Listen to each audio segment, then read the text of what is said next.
would like to remind everyone that this show is brought to you by the Dolphin Wars.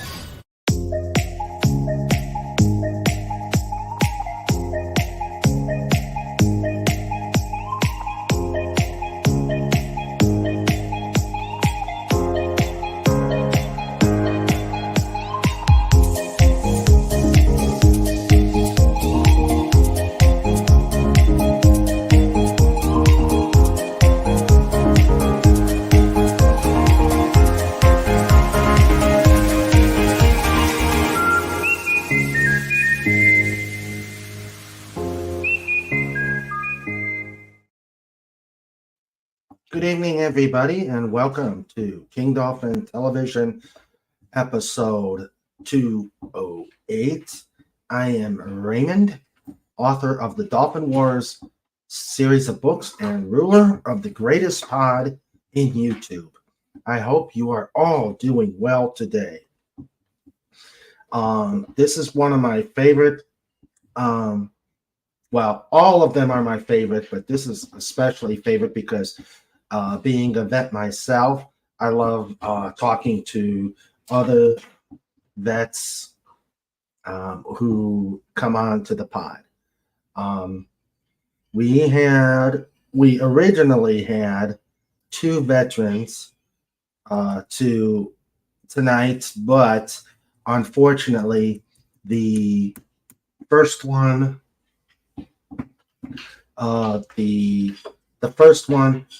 Scott, he has family issues, so is unable to make it tonight. If you wouldn't mind, please put a SK out there for Scott to show that the pod is thinking about him during this tough time with his family. So please, if you would do that. Thank you, Snort. We are honored to have Agent Pepsi1 here, who was in the Army.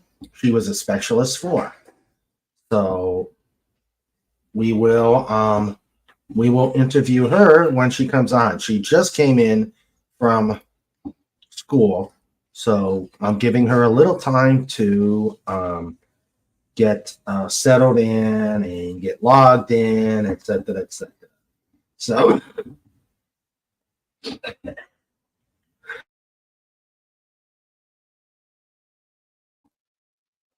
and so she is here. Give me a second to bring her on, and I hope to not cough up a lung with this on the tail end of this bronchitis, but we shall.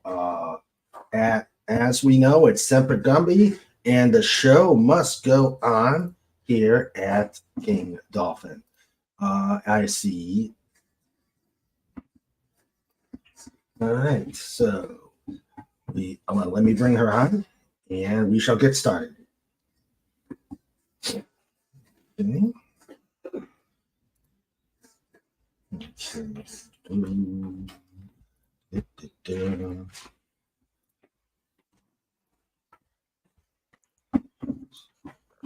Hello, Agent Pepsi1. How are you tonight? Hey, how are you all? We're doing good. I'm still fighting this creeping crud along with Sandra. But no. the show must go on. Yeah, I do understand. I'm still suffering myself. I'm a little hoarse today. I spent most of the day yelling at students. Oh no. Well, I have some hard-headed ones. Okay. Well, you would think that language students, they would be more more susceptible to learning. Well, they are, but unfortunately, on my fourth block especially, they don't have enough classes, so they just put students in where they can fill. And because of that, I have how should I put these people? Very hard-headed people. So it's yeah, and annoying. Okay. and there is no amount of money. There is no amount of money yeah. I mean, to work with teenagers, forget it. That's going to be one of the questions I ask later on. Oh, okay. As I was telling the chat, the other guest, couldn't make it because he has some major family issues. Oh no. Yeah, so it's just you and me tonight. Oh, okay. We'll have fun. Good. We'll have fun. Okay. So Agent Pepsi1 is here. She's ready to go. And for those of you who have not been on here before, when we do the Veterans Day, let me give a little background. When I started the channel and started working on various and sundry shows, I wanted to do more than just bring on creators. I wanted to do some interesting things. So Veterans Day was coming up, and I thought, well, why don't I do a Veterans Day episode and find somebody? Wendy Webb graciously came on, and we talked about her life in the Army and what happened afterwards. So that was the start, and it went pretty well. She enjoyed herself, and well enough that she became a part of the pod and a co-host and just a wonderful person. And then we did a second one last year where we had old man and who was in the Army, and Catherine Kemmerling, Dr. Catherine Kemmerling. She came on, and we talked about their military career and what they did afterwards. And again, that was a very meaningful episode, just like the first one. And so the tradition continues tonight. I know it's not quite Veterans Day, but I imagine people will be doing things on Saturday. We'll be at a Legion Post. We'll be at the Legion Post having a dinner. So we are.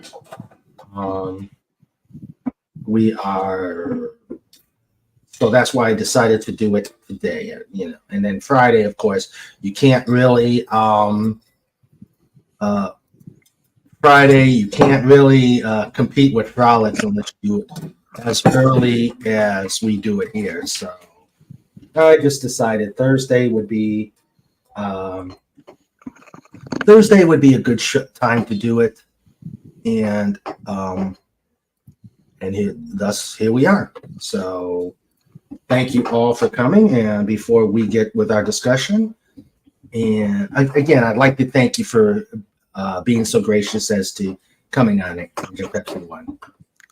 Well, thank you. I mean, thank you for having me. I don't know if I'm going to be. I don't know if I'm going to be, as exciting as those other two you've had, but I'm probably not the most boring person in the world.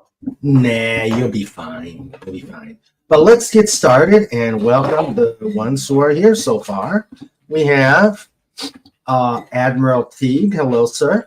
We have James Caserta. We have Mr. CCDV. Welcome to this special show.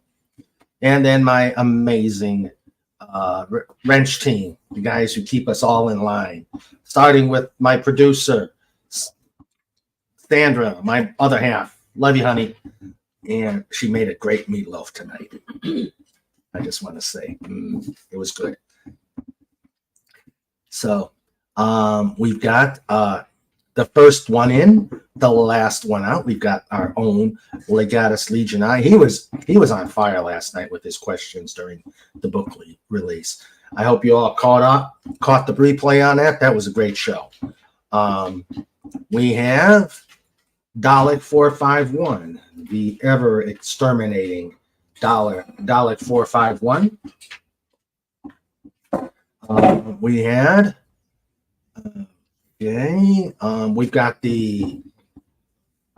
the bouncing, flag waving little hedgehog of mystery, Pudgy Hedgehog. Hello, my friend Pudgy. How are you tonight? And I see you waving the flag. Thank you very much. And Legata says, Sandra Feliciano, the commander-in-chief of the King Dolphin. Yes. Yes, indeed. And finally, and I did say hello, Dalek451. How are you doing tonight? And, of course, we would be remiss if we didn't mention the hardest working bear. Oh, we lost Agent Pepsi1. Okay, she'll come back. But let us welcome the hardest hitting and hardest working bear on the internet and places north.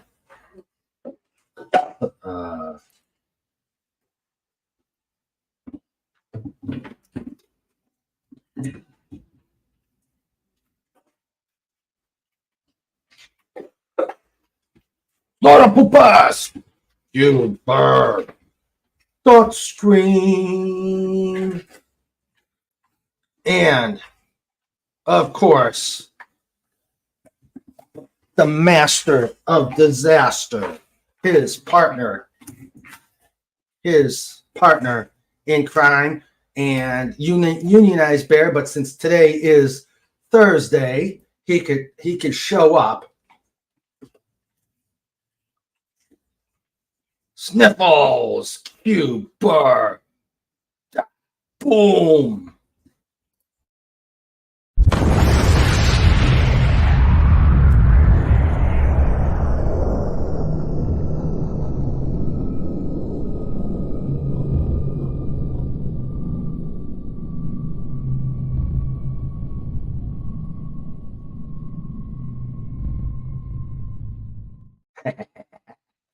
Start this show off with a bang. Let's have a good interview. All right. So, Agent Pepsi1 is having some technical issues.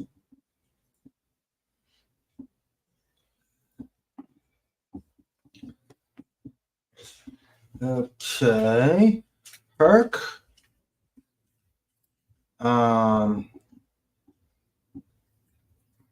Perk, I'm going to see if I could DM you a link. Let me see. Let's see if I have your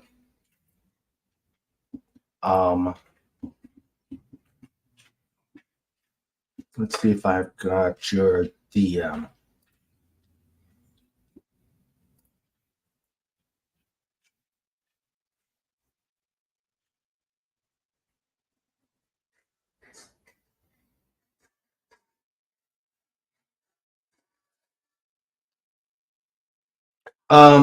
Sandra, send if either Sandra or Legatus could put my email address out there, and it's for Herc because I don't have a way to DM him. Welcome back. Yeah, I'm sorry. My Chromebook is going in and out on the Wi-Fi connection. Okay. And I'm on my husband's computer as well because it won't allow me to have like two windows open. This stupid old thing. All right. I'm right now Herc 130. He's retired Air Force. I want to bring him in. I just got to see if I can find a link for him or a DM. Let's see.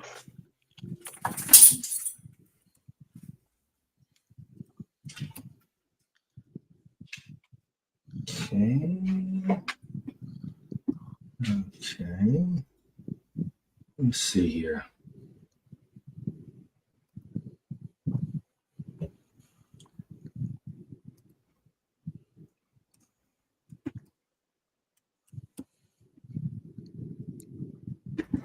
Okay. All right.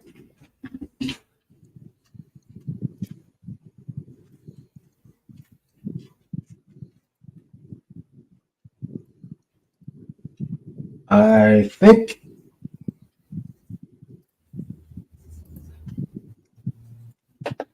Okay. I sent it to you, Herc, and we'll see. All right. So we've welcomed everybody. We've got Herc 130, Mr. CCDV, and we're going to have Herc 130 on. They here for interview. Okay. All right. So I did send it to the right one, so we'll be getting him on, and we will get started here. Of course, now that Sniffles irradiated the place with his you know what, his welcome. Yes, we'll have to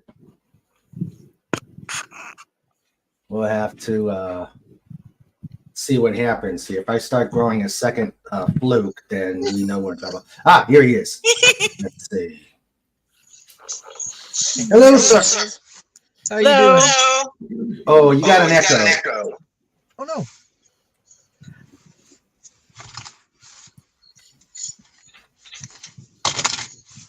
Uh-huh.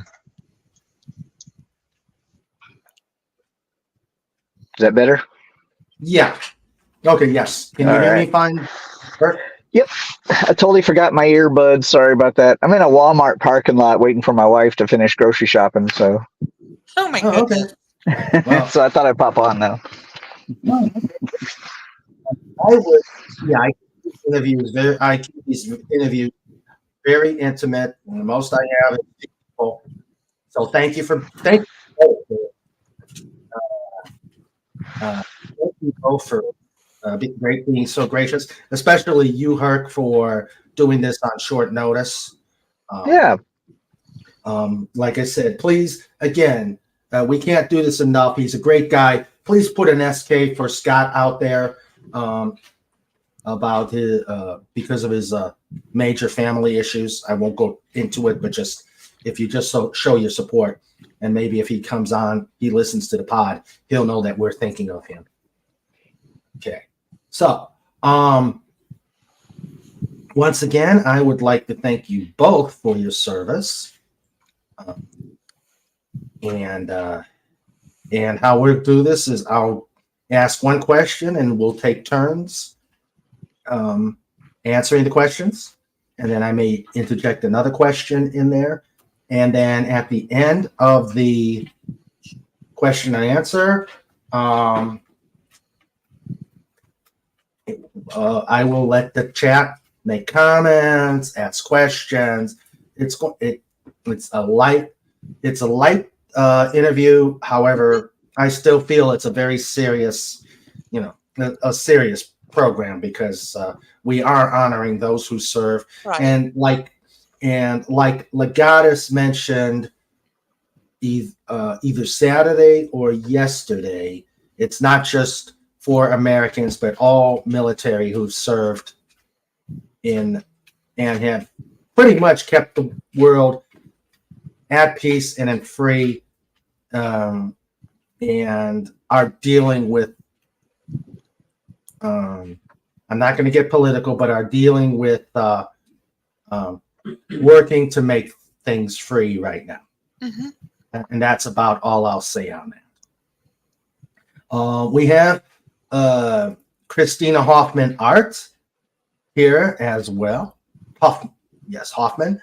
And thank you, ma'am, for appearing. She says, dropping by. What's up, guys? Dropping in to say hi and thank you to all the vets who serve and protect our country. You rock. Thank you very much for your kind words.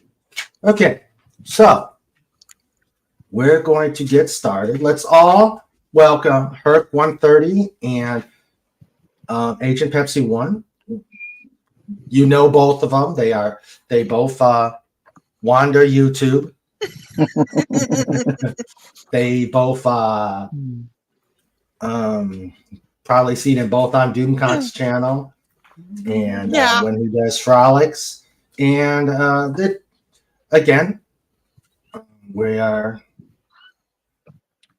so we shall get started. All right, how we'll do this? We'll start. This question will be ladies first. Okay.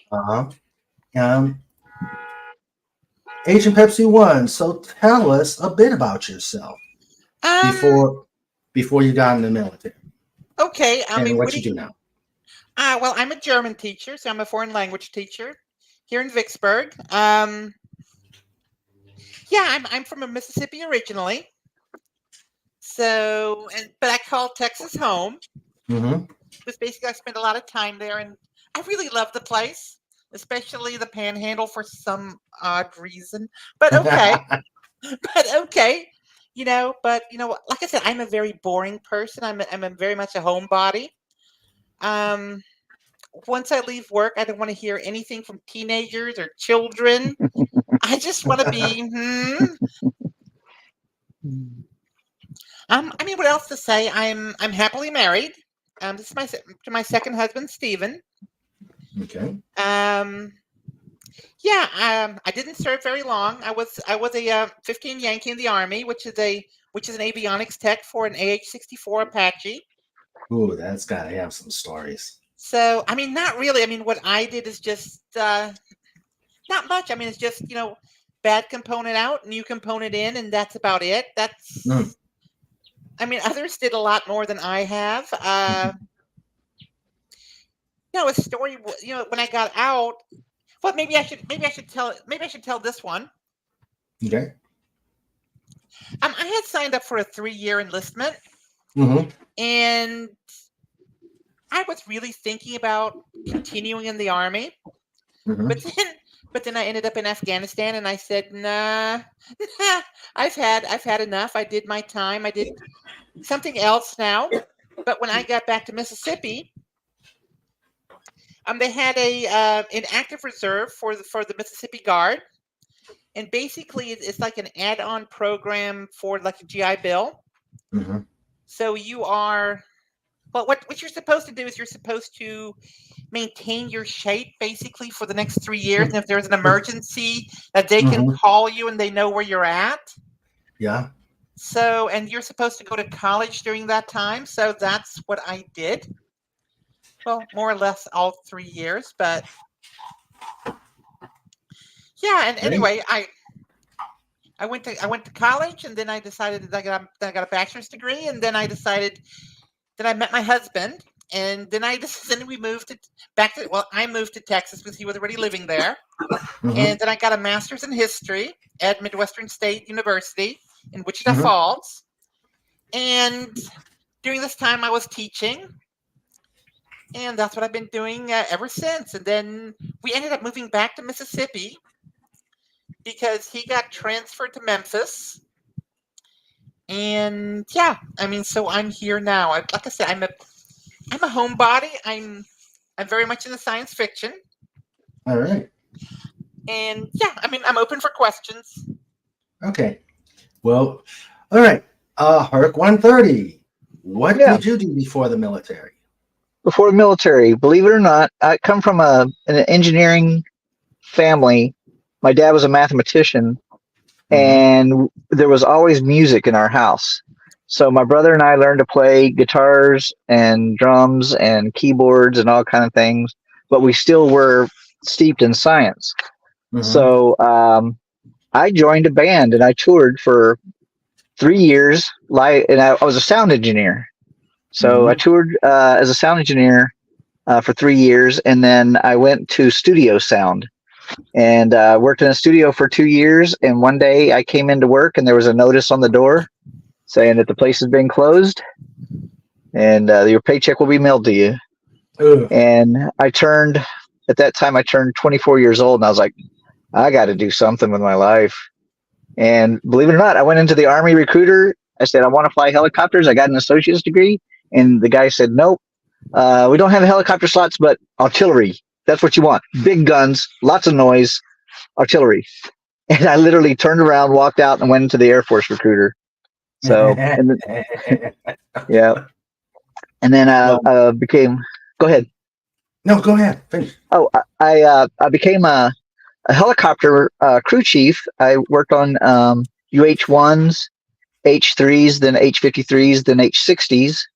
And then after I did that for 5 years, I cross-trained into C-130s, and I became a flight engineer. So I was part of that air crew. And I flew those for 19 years. Wow. Then retired from that. Believe it or not, man, the weirdness of the world, I opened a restaurant and did that for 6 years, and it was pretty good, but it was a hard way to make a living. And then picked up a job at the Air Force Base here, and now I am the lead of the B-1 flight operations team. So we deal with the B-1 bomber. Nice. All right. And I think as a change, I'm gonna tell my story too. I was just a skinny little kid, literally skinny little kid out of Cleveland, Ohio. If you've heard the song, you know what. If you've heard that 70s song, I'm just a skinny little boy out of Cleveland, Ohio. That was me. I all my life I wanted to be an astronaut. Unfortunately, the eyes kind of had other plans, but I was still but I still was trying for the academy. It didn't work out. I wanted to get college. I wanted to get my college, but I didn't want to do it there. I wanted to see the world. So I immediately went to the Air Force recruiter's office, all of 17, and signed up. I had to get my parents' signature. We joked around. I needed quarters. I needed quarters in my pockets to make my ways. And I got to thinking, wait a minute, I can't, when I strip down the skivvies, how am I going to hide the quarters? So that was way back in 1978. Wow. So I started in telecommunications, back with the old teletype tapes and computers. Those weren't around anywhere. We had, and actually I was in a job where I didn't need to go to tech school. They sent me to the paradise of Duluth, Minnesota.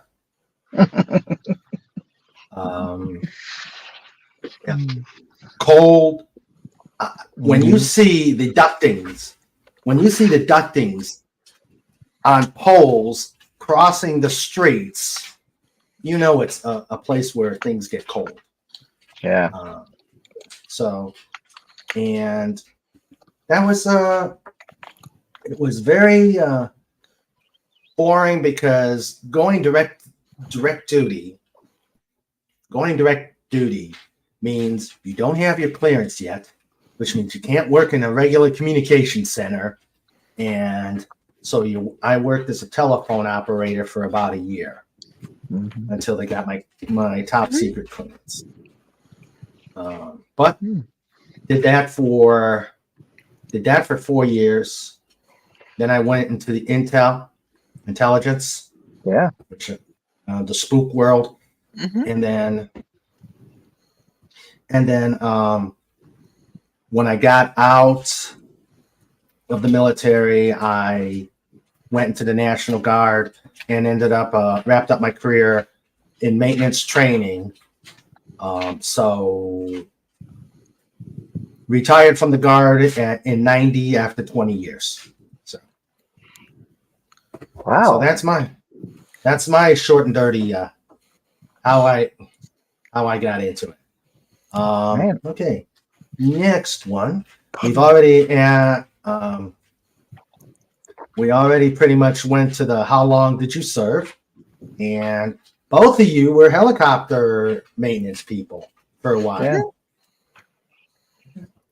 So, Agent Pepsi1, so you were just a box swapper, or did you actually do any work on the boxes? Or Oh God, no. I just swapped stuff out. I was like the most junior person there.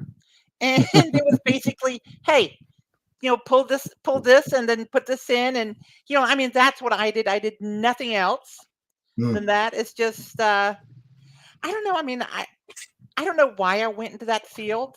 If I had to do it again, I don't think I would do it again. I do like the idea of avionics, but not as what I wanted. Yeah. Because I wanted to go in the Air Force, actually. Uh-huh. And, I went down to Biloxi to the recruiter. Uh-huh. Hold on just a second. My sinuses are killing me. Oh, that's okay. Now Sorry about that. Okay, go ahead. Yeah, I just went down to the recruiter, for the Air Force, and they were not very sympathetic. And it's just, he was just I don't know. I didn't have good vibes. Mhm. And, my dad was career Air Force, and Hmm. I mean, it's just, I said, you know what, I'm going to go see what the Army has to offer. And the person I talked to, the recruiter, was a former avionics tech, a 15K. And, and he was telling me about this stuff. I thought, that sounds pretty interesting. So that's what I did. I graduated high school, and then I didn't go in. I went in, graduated in 2002, and I didn't go in until late 2002. So, and by that time, I had some junior college under my belt. I was taking advanced courses that gave you college credit while in high school. So when I went in, I want to say it was 21 hours already. So, Nice. so I ended up going in as an E2. Mm-hmm. And yeah, I mean, I was not very mature and a bit of a hothead. And yeah. No.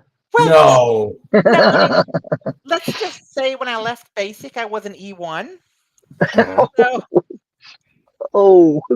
Ouch. yeah, I mean, yeah, but Oh, I boy. learned my lesson. I learned how to control my temper. So Good. yeah, you should not cuss out the you should not cuss out the drill sergeants. You should not do that. Yeah, they kind of frown on that. Yeah, They're bad allowed technique. to. They're allowed to cuss at you, but at least when I went in, we actually had a mixed team of TIs. We had a male and a female, and my God, the female could cuss just as bad as the man. So, okay, so Herc, you did helicopters. Were you in such climbs like Minot or F.E. Warren, or did you get good places? No, I was at Kirtland, which was the combat crew training wing. Oh, So okay. we were the schoolhouse for the combat crews that would come through. So you worked special ops then? Yeah. It was a soft unit. Okay. Which helped me later in my career too. So. Okay. What did you retire as? A master sergeant. Oh, okay. Great. What had happened was I made E8, and they said, "Oh, good, you're going to Cannon Air Force Base, Clovis, New Mexico, and you're going to fly CV-22s. We need a senior master sergeant down there." I was like, "No, I'm not going to learn a whole nother airframe in the last 2 years of my career." And the guy says, "Don't worry about it. 18 months of that, you'll be at school." I'm like, "No." So he says, "Well, if you turn down the orders, you got to get out." I'm like, Bye. 300, yeah, 330 million Americans do it daily. I'm sure I can get by. And I was finishing my master's in aeronautical science, so it's Ah, not like it was a threat. What are you going to do to me? yeah, So, true. I said no. I've been here for 8 years. I'm not moving the last 2 years of my career to Yeah. Clovis, New Mexico. So I Oh my I ended God, up getting no. out at 24 years. So, and I mean, I 24 years is a respectable career. You're not going to make me feel guilty by getting out. yeah, yeah, true. I actually had a conversation today at a veterans function about with somebody who turned down E8 for the same Mm-hmm. reason. They say, yeah, you're gonna get. It was 1 month before he had 1 month before um sewing it on, and Right. but they said, yeah, you're going here, and he said, Yeah. no, and he was in mortuary services, so Oh, yeah. that's, yeah, that's got Dover, to, Delaware. well, It, and other locations. yeah. Yeah, so it's like, you get the crap of that. Mm-hmm. There comes a time when you say no. Mm-hmm. That okay. So let's see. Agent Pepsi1. How? Where? What places What base did you serve at? Oh my goodness. Not very many with my very, very short career, but I took my basic at Fort Knox Uh-huh. and then with advanced training at Fort Rucker in Alabama. Mm-hmm. And then I went to Mannheim. And Ooh. from there I went to Bergam, Afghanistan. Mm-hmm. And I was there, oh my God, it wasn't even a full tour. It was like 8.5 months. Mm. And then I got orders to go back to Mannheim with my unit because they were leaving. Yeah. And that's when I said, hey, you know what? Time to go. Time to go. Exactly. And what I wanted to do originally is I wanted to become an officer in the Army. Uh-huh. So, like I said, I already had some college, Yeah. and I wanted to get my bachelor's, and I wanted to do it through ROTC. Mm-hmm. But one thing led to another, and like I said, I met my first husband, Mm-hmm. and this was in oh my God, this was in early 2007. And yeah, things didn't work out, but Mm-hmm.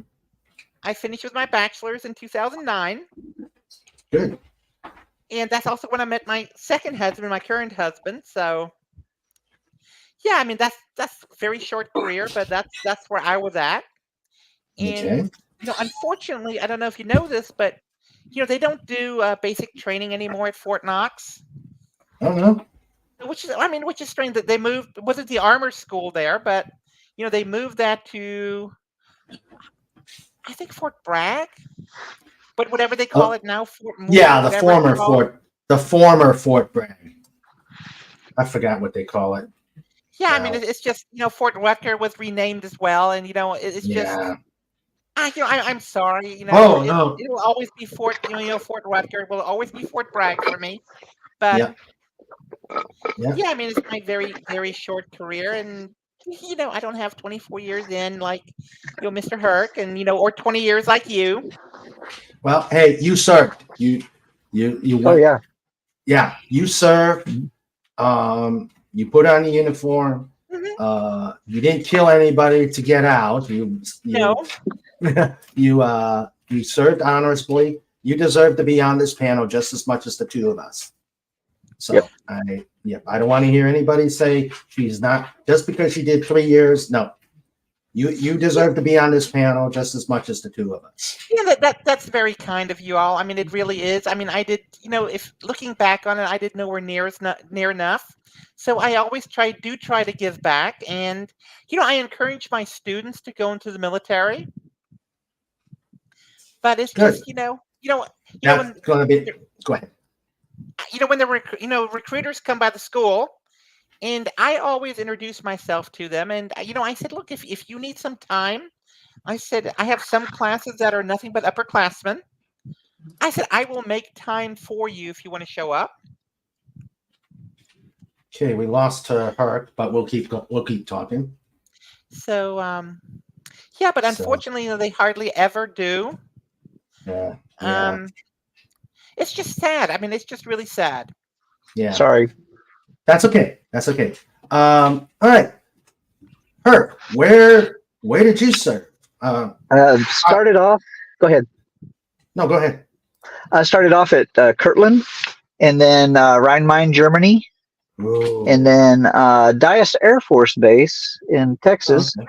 Mhm. and then Edwards Air Force Base. But I was at one of those satellite fields that don't really exist, that aren't really there, Mhm. that are there. Yeah. And then that sounds like Klobby. yeah. Then I came back.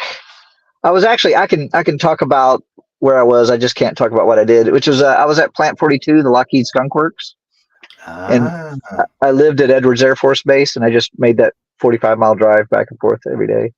Which sucked. Okay. Yep. But anyway, then I came back to Dias and retired. Okay. And you've stayed in Dias since. Yeah. I asked my wife. I said, "Honey, you followed me all over the world. Whatever you want to do, wherever you want to go, we'll go there, and then we'll start our lives." And she said, "Well, I liked Abilene." I was like, "Oh, damn it, really? not like Reno or Fort Lauderdale."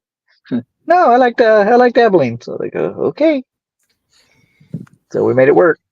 Oh, great. Hello, Captain Infinity, and hello, Anti-Derivative Jill. Oh. Welcome. All right. My favorites. Well, let's see. I had a mixed bag of my assignments. I told you about my first one right out of basic, Duluth, Minnesota. And frozen paradise. San Francisco with snow, if you can imagine that. And a lot of snow, body length snow. And then when it wasn't snow, you had the woolly bears all over the place. Try jogging around the base with these little critters all over the place. And in fact, funny story, we had a retirement for a Canadian general, a retirement for a Canadian general. And I had the honor of having the Canadian flag. See, guys, I like Canadians. I got to carry the flag. And these SOBs were crawling up my leg. So here I am holding the flag in its proper position, just saying, please don't make me flinch. Please don't make me flinch. So, yeah, that's one of my few funny stories. Then I did a 3-year tour at a small site in Italy. We were actually closer to Vicenza rather than. Oh yeah, Vicenza. I've been there. Yeah, that's where we did all our medical and stuff. Aviano was too far away for us, so I did 4 years there. Then once again ended up in a cold paradise of K.I. Sawyer. Oh my gosh. But that was because I was cross-training. That's when I was going into Intel, so they put me there. So it was sort of like a place for the that was sort of like a place for the wife to stay while I went to Lowry at tech school. Oh my God, that was a beautiful place. Yeah. Love Colorado. Denver. Yep. Yeah. Denver, Colorado. Great place. They were on the take the best bases of the Air Force and close them list. Yes. So Patrick was another one. Beautiful base. Yeah. We got to close it. Yep. So. Exactly. Yeah. So they moved my tech school to Goodfellow. Yep. So really killed any chance of me wanting to be an instructor because Goodfellow. I mean, I thought about it. Yeah, San Angelo. I lived in San Angelo. Yeah. I thought about San Angelo. I thought about Goodfellow, but then I started hearing about instructors deleting themselves. Yeah. And I said, nah. Yep. And then the Air Force after that, I didn't even stay that long at KI. I did probably 1 year at KI, and 5 of it was tech school. And then, and I think it was a case of because USAFE approved my cross training, they wanted me back because my very next orders were to Spangdahlem, Germany. Oh yeah. Yeah, and I said, Spang. how did I get lucky enough to do that? So I mean, Spangdahlem, to me, Spangdahlem was like the best kept secret in the Air Force in Germany. Mm-hmm. I mean, I visited Hahn when it was open. I visited Bitburg. Was our main hospital. I visited Ramstein, and no, Spang was just a great place to be, close to everything, and it was the best 4 years in my military career. Yep. And Zweibrücken was another good base there. Yeah. Yeah, I'm sorry. No. You Go ahead. well, I'm sorry. It's just you're going in and out. Yeah, I was going to say, all these bases have been, are closed now. There's like nothing left. I know for the Air Force, I think it's Ramstein, and that's about it. No, Ramstein and Spain. That's it. Yeah, I know the Army closed a lot of stuff. They closed. I'm not sure if Mannheim is still open, but I know they closed what they had in Frankfurt. They closed what they had in Friedberg. There's still a bit in Kaiserslautern, but I think that's just support for the Air Force base there. And yeah, Landstuhl, of course, with the big hospitals. Then that's still there. Yeah, Stuttgart. but Stuttgart, yes. They just built a giant hospital in Landstuhl to to expand what they had. Mm-hmm. So the interesting thing is it's an Army hospital, but it's like run by a civilian German company. It's just weird. Yeah. Yeah, and then after Germany, it was like, okay, you've had good times. We're going to put you in Arkansas. Oh, come on now. Arkansas is nice. And so is It wasn't Little Rock. I'll tell you that right now. It was not Little Rock. Okay. Its nickname was Hooterville. It was actually Blytheville. Blytheville, yeah. Yeah, you remember Blytheville. Yeah. Yeah. Hooterville, okay. Yes, it was Hooterville. It was actually Acre Air Force Base, Arkansas. Oh my God, where is that? Hey, Raymond, my wife's here with the groceries, so I'm going to be working with her. So if I get quiet or drop out, don't worry about it. I'll try to get back to you. Okay, sure. I'll just so culture shock. It was culture shock. I mean, you're talking Agent Pepsi1. You know about the Deep South. Very much so. I'm a Mississippi girl. This was deep Jim Crow South. Okay. You had the whites on one side of the main street and blacks on the other side. I mean, that's Jim Crow did not leave that area. Okay. And then when the very first words I talked to at a club, and of course the county was supposedly dry. Of course. So they said, "Oh, I'm not prejudiced, but we don't hang around blacks." And I'm like, "Oh, come on. This is not what a person wants to hear on their first month of an assignment." No. So that's when I decided to give the Air National Guard a look-see. So those were my assignments. I mean, that's pretty varied, and I do agree with you with with Zweibrücken. That was interesting. Yeah, I don't know if I told you, my dad, as you know, my dad was a Phantom driver, Mm-hmm. and excuse me, and in the early 80s, and this is right around the time I was born, Mm-hmm. he was the deputy commander of the 82nd Tactical Fighter Wing at Ramstein, Yep. or I should say Well, one they of the. I think they had two or three deputy. I can't remember how exactly he said that, but he was like the deputy commander there. okay. So I sort of kind of remember that area, but Yeah, it's yeah, they had they that was back when they had F4s and then later went to 16s.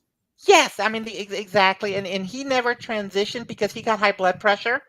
Mm. So I mean, he's still a pilot, but he can't fly. Mm-hmm. So I can't remember he was an operations officer, I believe. Yeah. So Yeah, I know what.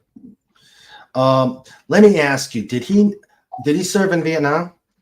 yeah, yes, he did, and that's interestingly enough, in Vietnam he was shot down in his F4, Uh-huh. and that's also why he had bad hips. It's Ooh. because on injection it broke his hip. Oh.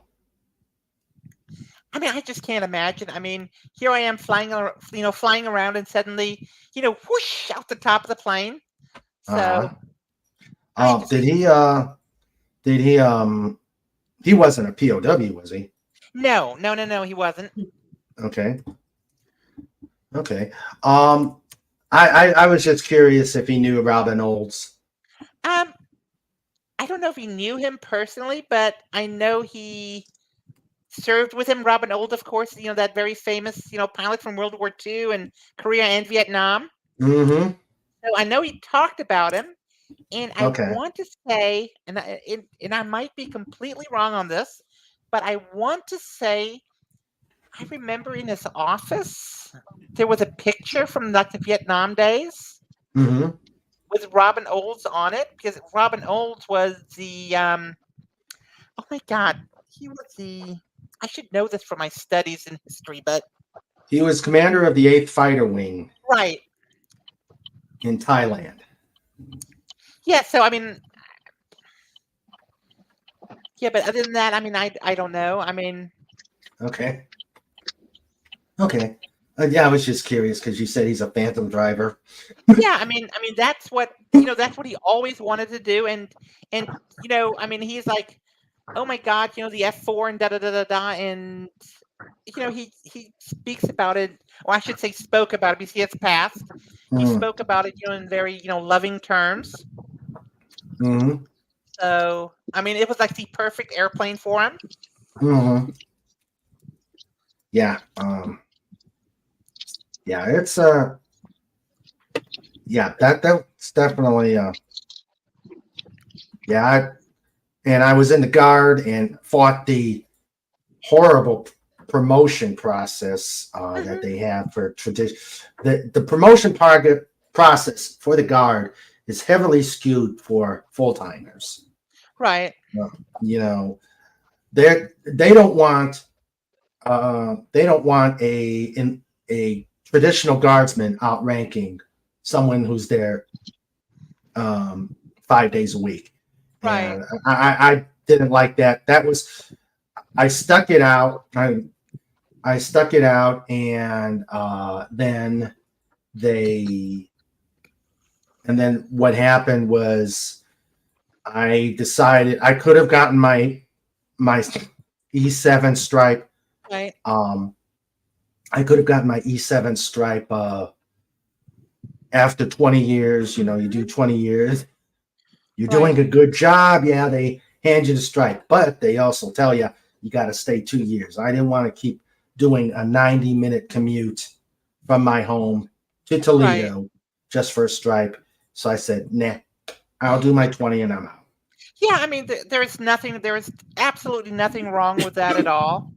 Mm-hmm. I mean, you did your time. 20 years is a long time if you really think about it. Yeah. I mean, Everybody is. I mean, this is Walmart.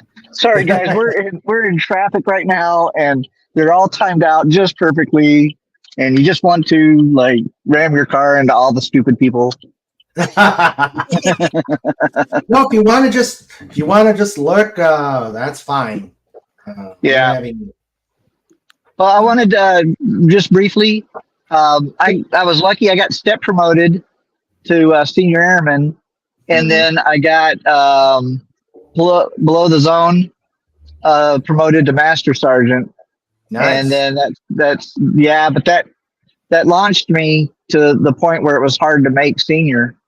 So Yeah. I'm going to go ahead and just listen until I get to my home computer, and then I'll try to jump back on. Okay. Sounds good. All right. All Thank right. you, Raymond. Mm-hmm. But yeah, I mean, it's like I said. I mean, 20 years is a long, long time, Mm-hmm. and looking back on things, I wish I would have made some different decisions. But You I know, mean, we all do. We all wish. Um, after some time there, after some time, I'm like, you know, I thought, you know, maybe I ought to try a flying job, either mhm, gunner or boomer. right, But by that time, I actually asked for um, cross training yet another time to do um, into the space program. right. Maybe a space ops job, and they Okay, didn't that's want me. something. They didn't want me to do that, so that was one thing. And then the next thing was this guy. He's married. He's living in Hooterville, Mhm. and he gets orders to Korea. Okay, He doesn't want to go to Korea because he's got a family. I said, I said, oh, I'll trade. I'll trade with you in a heartbeat. Let's see if right. this can happen. They said no because I just got back from overseas. Ah, And I'm like, I'm oh, sorry. oh. I mean, I tried every way to stay in the Air Force, but not remain at that Right. hit base. Because, but it happens. Um, but yeah, I actually thought about maybe being a gunner, which actually after Desert Storm they closed it off. Um, they shut down the field. I guess because they supposedly they supposedly said that the radar in the back of a B-52 attracted an um, attracted an anti-radiation missile that almost shot down a B-52. I don't know if that story is true, or they just wanted to get rid of the spot. Yeah, I mean, I would imagine it would be the latter of that. Because Yeah. if you really think about it, excuse me. I mean, like today, I mean, a B-52 is huge, Mhm. and I mean, I would imagine it looks like a flying house on the radar. Yeah. So, I mean, what would this gunner in the back really be doing? Yeah. I mean, you know, it Yeah. just seems The guns were probably at that point redundant. right. Yeah. So, Yeah, I mean, um, okay. Okay, we did do the deploy and where story. Um, do you have any stories you want to share? Whether they're um, funny, they're serious, or what? During I your time. I will tell you what not to do. Uh-oh. Not not not to do, and like I said, I shared one. Like I said, I went into basic as an E2, and I left as an E1. So I tell you how that happened. If you want to hear that. Sure, go ahead. Um, Let's see how ornery Agent Pepsi1 was in basic training. well, I mean, this is at Fort Knox, Kentucky, and it was my time of the month, and I was not feeling too well, and I wasn't paying attention, and the drill sergeant said, "Front lean rest position, exercise," and so I did, and then I did it again, and Mm-hmm. another set of push-ups, and a third set of push-ups. And I finally said something really smart to him, Ooh. and that cost me this. This cost me. This was like the final phase of basic training before we went to the final phase. Okay, I think this was the. I don't know how they do it in the Air Force, but the final phase was the green phase, and this was like the last phase we had before we went to it, and we had a 4-day pass we were supposed Oh. to get, which was like a family day. Uh-huh. And originally it was, hey, you just lost your pass, you need to stay at the barracks. So which would have been pretty nice. But then the folks at the barracks said, hey Tasha, do you wanna go bowling with us? And I wasn't supposed to leave, and I said yes. Uh-oh. So I went bowling, and at the bowling Uh. alley, guess who was there? The senior drill sergeant. Uh-oh. Yeah, and he's like, hey, do you have a pass? I said, no. And Oh. then he said that, can you make it back to the barracks on your own, or should I have to call the MPs? And I said, yes, drill sergeant, I'm on my way. Oh, And to dear. make a long story short, I mean, the next, on Monday, excuse me, not on Monday, it was on Tuesday because we had a 4-day pass. It Mm-hmm. was a Friday, Saturday, Sunday, Monday. Mm-hmm. Tuesday morning, during formation, I was told to go to the orderly room to see the CO. And I mean, he asked me, he says, did you have a pass? I said, no, sir. And he said, sign right here. Here's an Article 15. I'm going Oh. to take your stripe. I'm going to take a third of your pay, and you're getting extra duty for the next 3 weeks. Ouch. So there you go. I learned my lesson. I really learned my Yeah. lesson after that one. Wow. And then you were the top troop for the rest of your career. No, I don't know about that, but I mean, I did much better. And Okay. the thing is, I was not very mature, and Mm-hmm. that's the problem.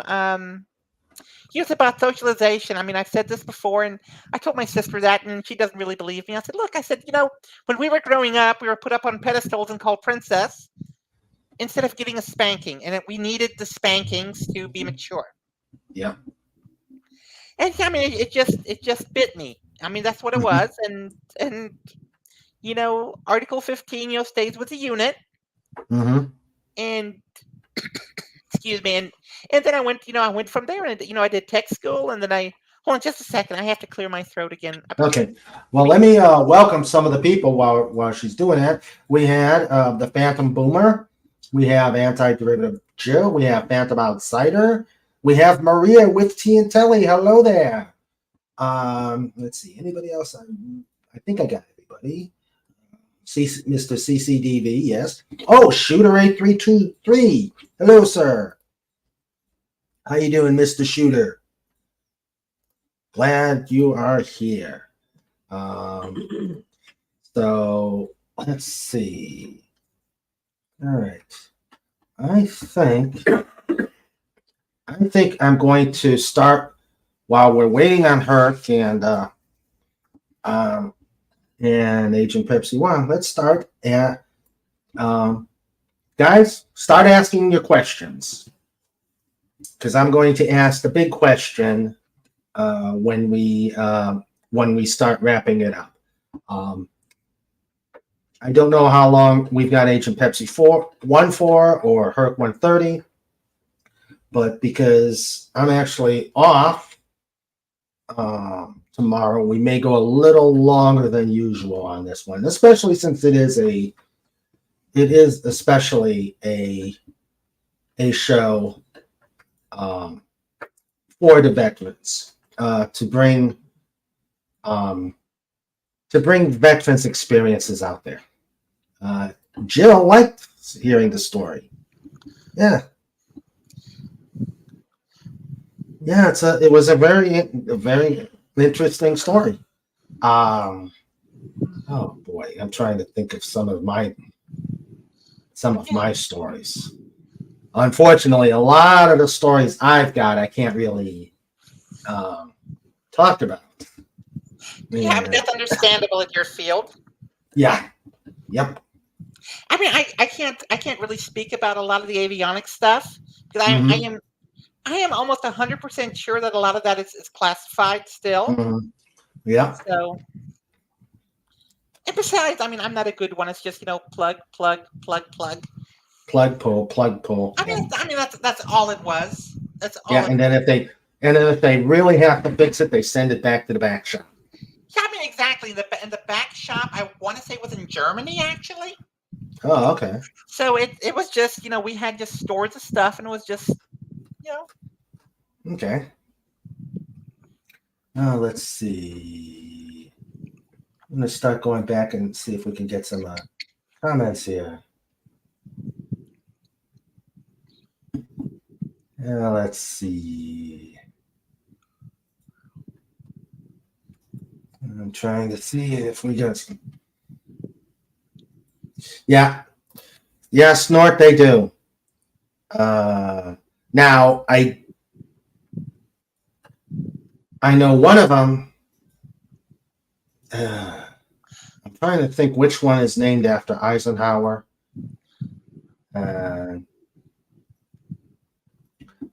But I think if they named one after Eisenhower, they should name one after MacArthur. I agree. But the military hates MacArthur. Yeah, I mean, Which is how about naming something after George Patton? oh yeah, that would yeah. Exactly. I agree with that totally. So who do they name Fort? They renamed Fort Hood in Texas. I can't remember what they named it, but oh my God, you can't name it after Patton.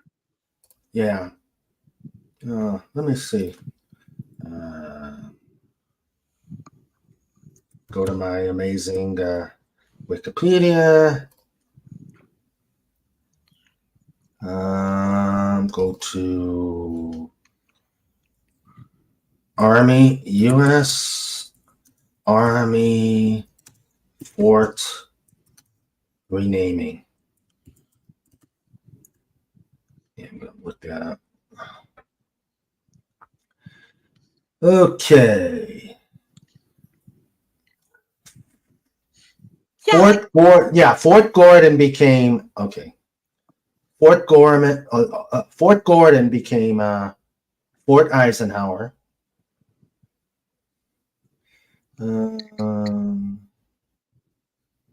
Okay, here they are.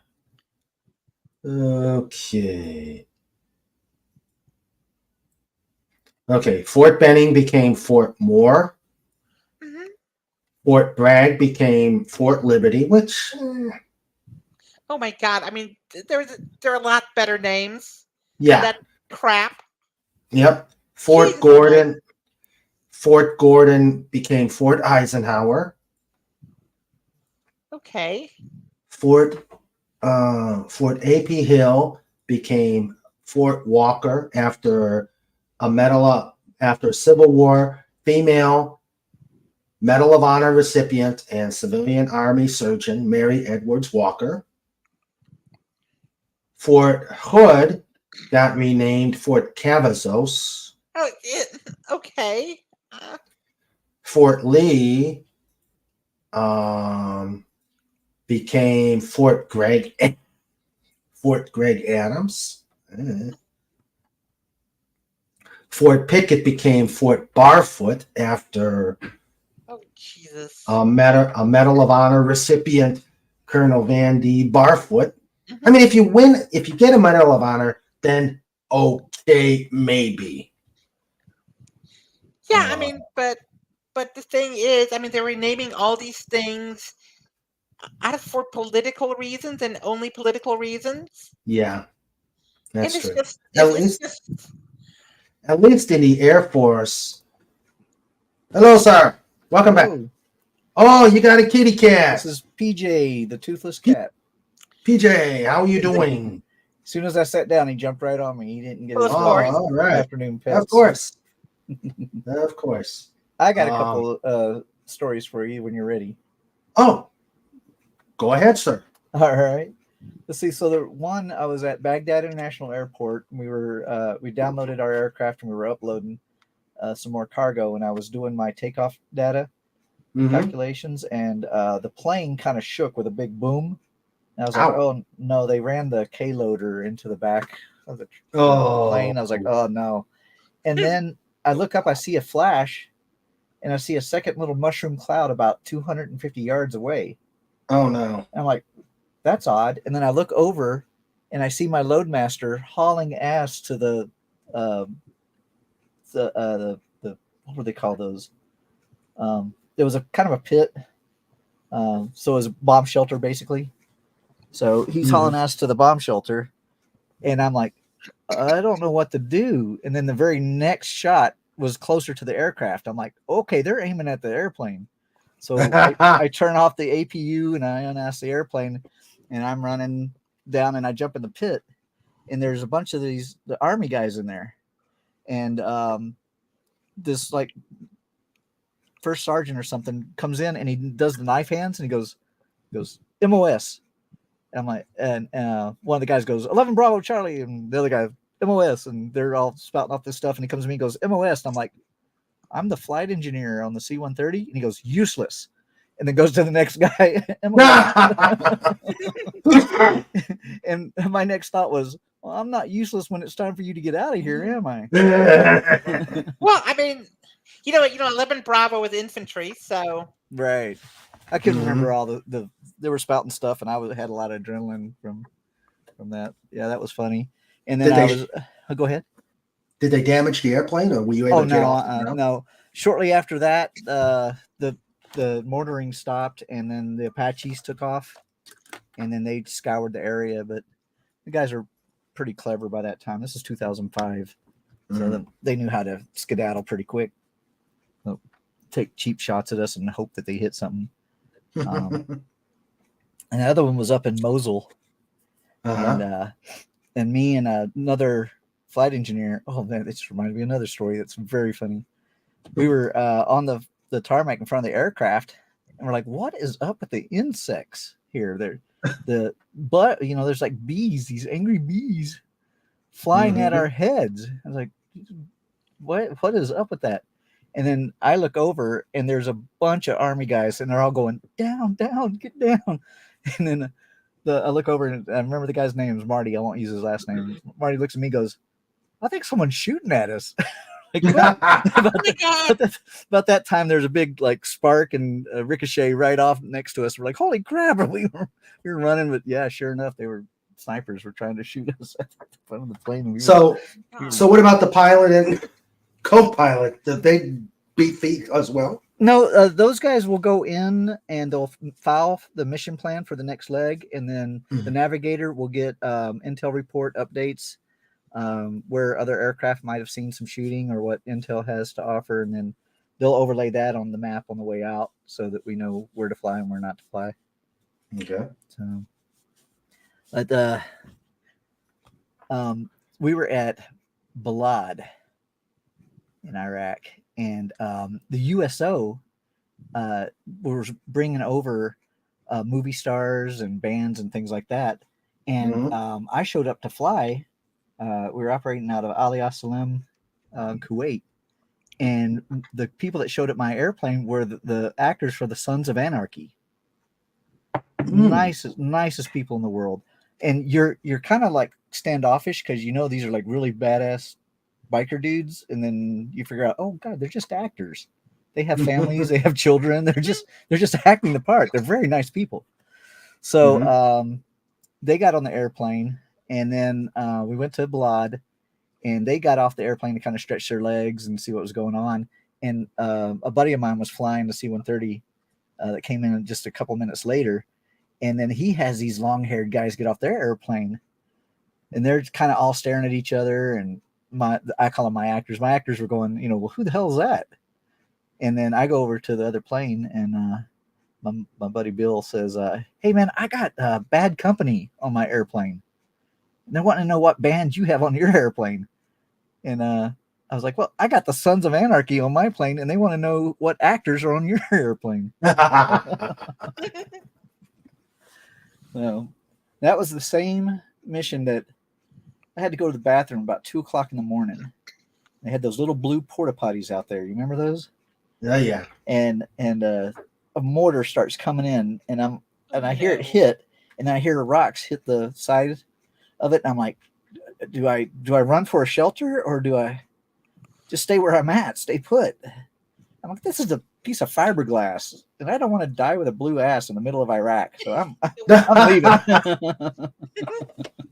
I'm out of here. So ran in there, and it was just a one-time mortar shot. They would like freeze a mortar in a tube, put it up on some rocks, and then they were long gone. And when the ice would melt, eventually it would drop the mortar down in it and shoot it off. And they weren't anywhere in the area. That way they're gone to. Yeah, they're long gone. Oh wow. Wow. All right. So there's my stories. I'm going to be quiet for a little while and let you guys talk. Okay. Well, I'm going, before I open up to the chat, and guys, start thinking of your questions. Actually, 2 questions. Well, actually, we've already answered them. Agent Pepsi1's a teacher, German teacher, ready to throttle every one of her students. Every single one of them, they need to. Yes, a little bit of discipline. Oh my God, that's why I'm so hoarse today, because I was yelling most of my 4th block. And then Herc, you're working with the B1s, which I imagine you can't really tell us about, but Flight operations. Flight ops. Yep, that's all I do. Oh, okay. So are you part of base ops or? No, no. I personally am in charge of the Standeval shop. I have eight people that work for me, and I got an IT specialist that just deals with what's called electronic flight books. So we don't carry around those giant sets of pubs anymore. We carry around an iPad, and the iPad has all the regs on it. Nice. Airplane, any kind of airplane drawings, checklists, any rules, any regulations, and they just walk into the squadron, and these things are set up to Wi-Fi. Look for updates, update their pubs. So when they're going through their morning brief, all their publications are 100%. So nice. He manages that. And then I got 2 schedulers in each of the 2 squadrons, and 1 training person in each of the 2 squadrons. Oh, nice. Yeah. So wow, they have civilians doing that. Last I knew, the military did that. Well, what happened was they draw down the military, and there's not enough of them doing it. And you were taking fully trained, experienced pilots and making them do admin work. So what they did was they put out a contract for former flight operations people, former flyers who were familiar with everything to do the management of all the paperwork that goes with flying, and allow the pilots to do their thing. We have pilots in what's called WISOs, with weapons systems officers, offensive and defensive systems officers. So it frees them to fly, and then we do all that paperwork that you hated to do when you flew.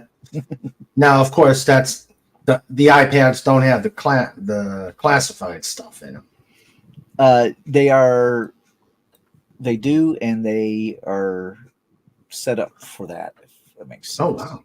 Like they have, it's really complicated, BBUEM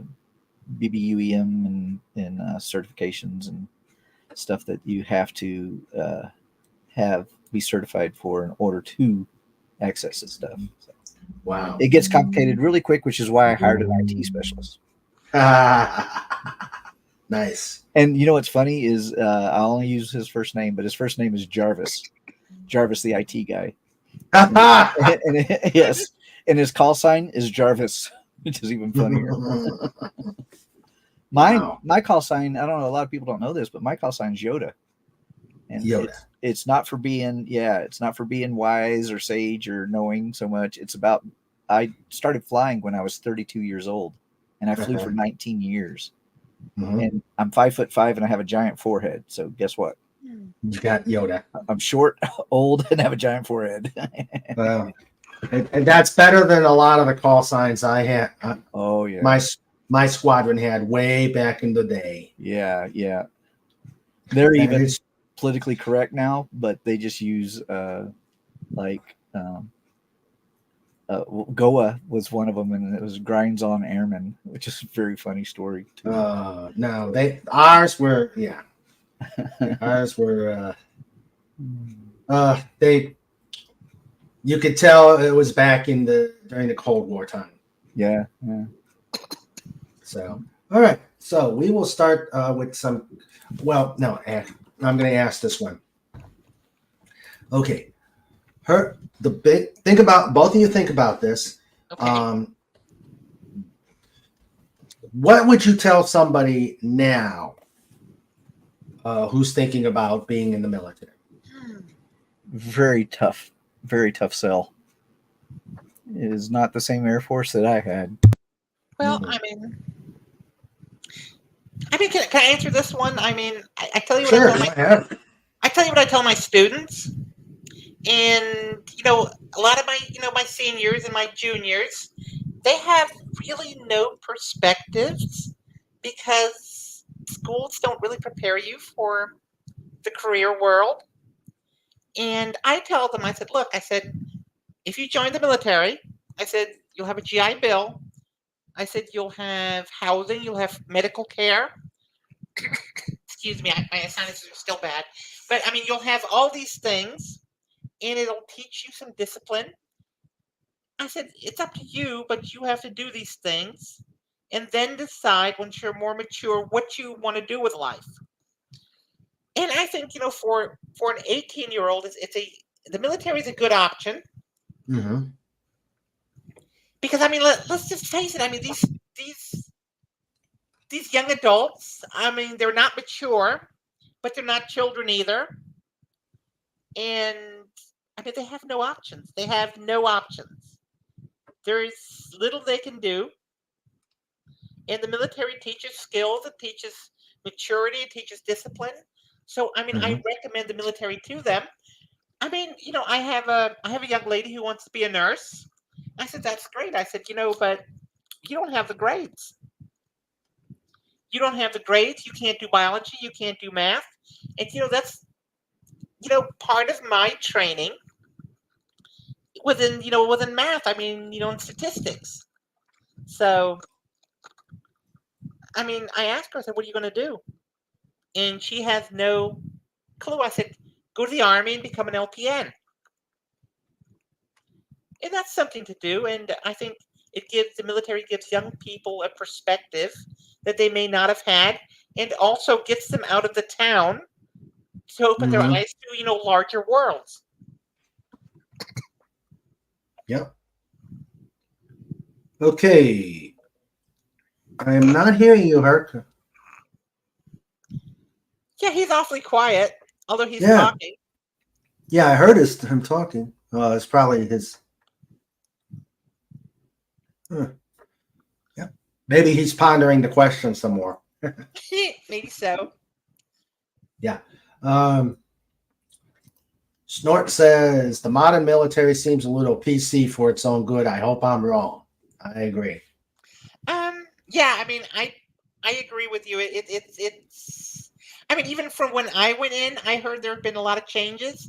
And when my husband was in, my husband went in the Army right after high school, before he went in the National Guard and the Air Force. Mm-hmm. And he said, I told him, stuff that went on with me. He said, it was completely different back then. He went in 86. Mm-hmm. So he said it was completely different because they were trained to fight the Soviets. Yep. And he said they did not play around.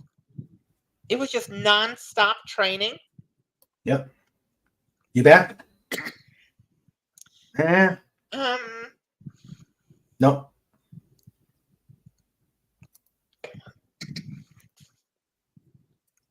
But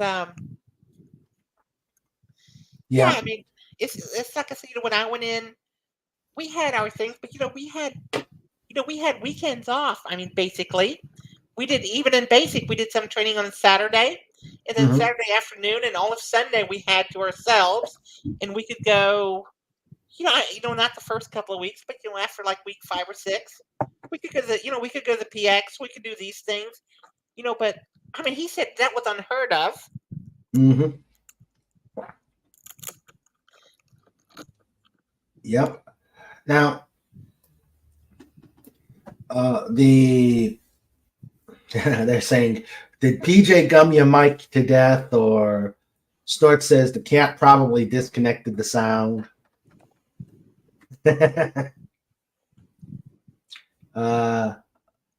Phantom Boomers event.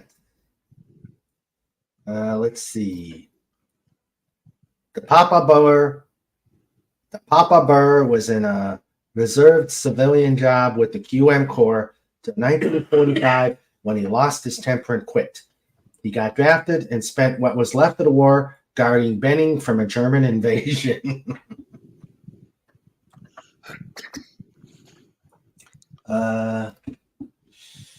Had a friend that was in, he said, either a work had a friend that was in, he said, either you work that contract you sign going in, or that contract will work you. Exactly. Yep. Let's see. All right, well, he's going to try again. Mr. CCDV said, I didn't like the rules that were in place when I went to NCO school in 2010. Hold on.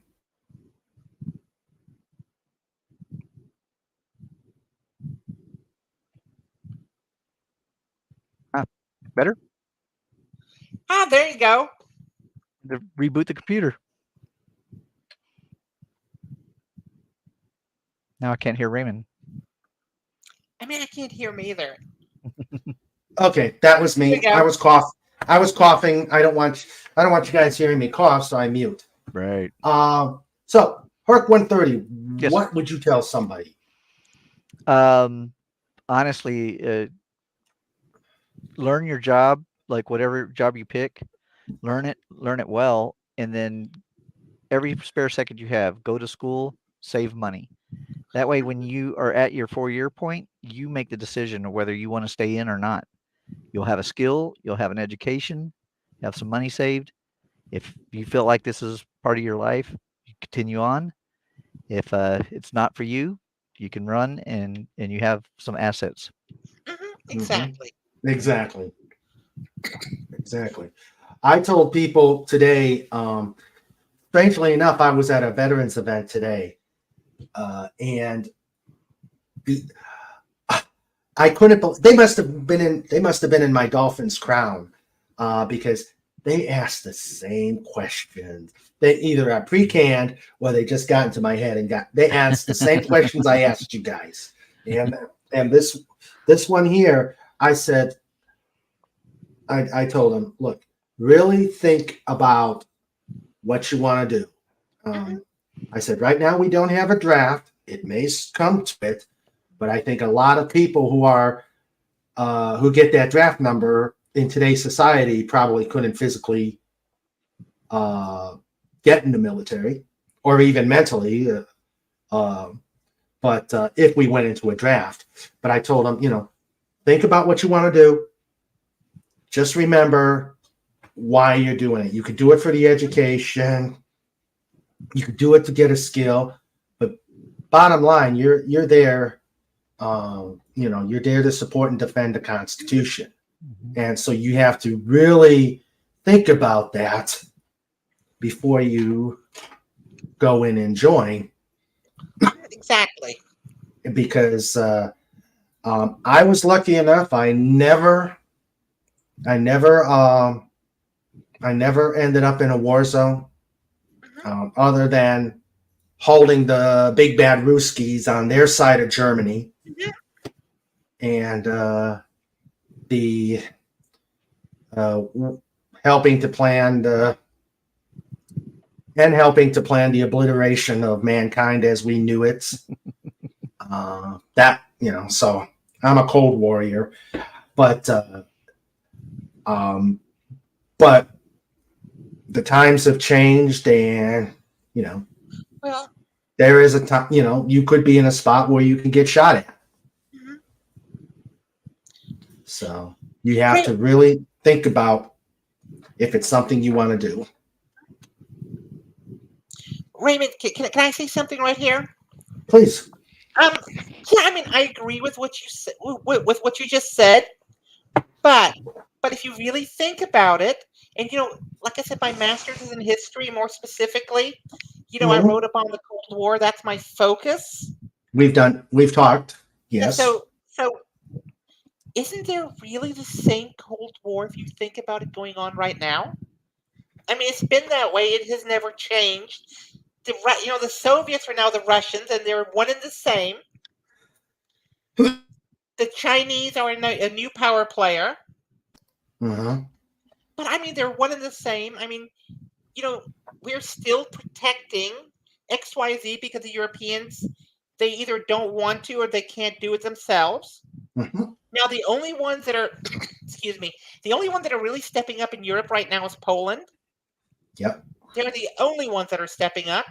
And I mean, it's time. And for a long time, I said, we need to do this, we need to do this, we need to do this. But I'm sorry, telling people now in the military, I said, my students ask me, hey, Miss Bell, what do you want to? I tell them, I said, going to Germany is one thing. I said, but if you really want to do something, maybe it's time to have these Europeans take over their own defense. We need to protect our own southern border, for example. Agreed. And, these are the things that we need to do instead of doing the other things. I mean, grant you, it is worthwhile and necessary to do some of them. And certainly China must be contained. But, I mean, it's just so sad. Yeah. And, Well, the military is, with Secretary Austin, for example,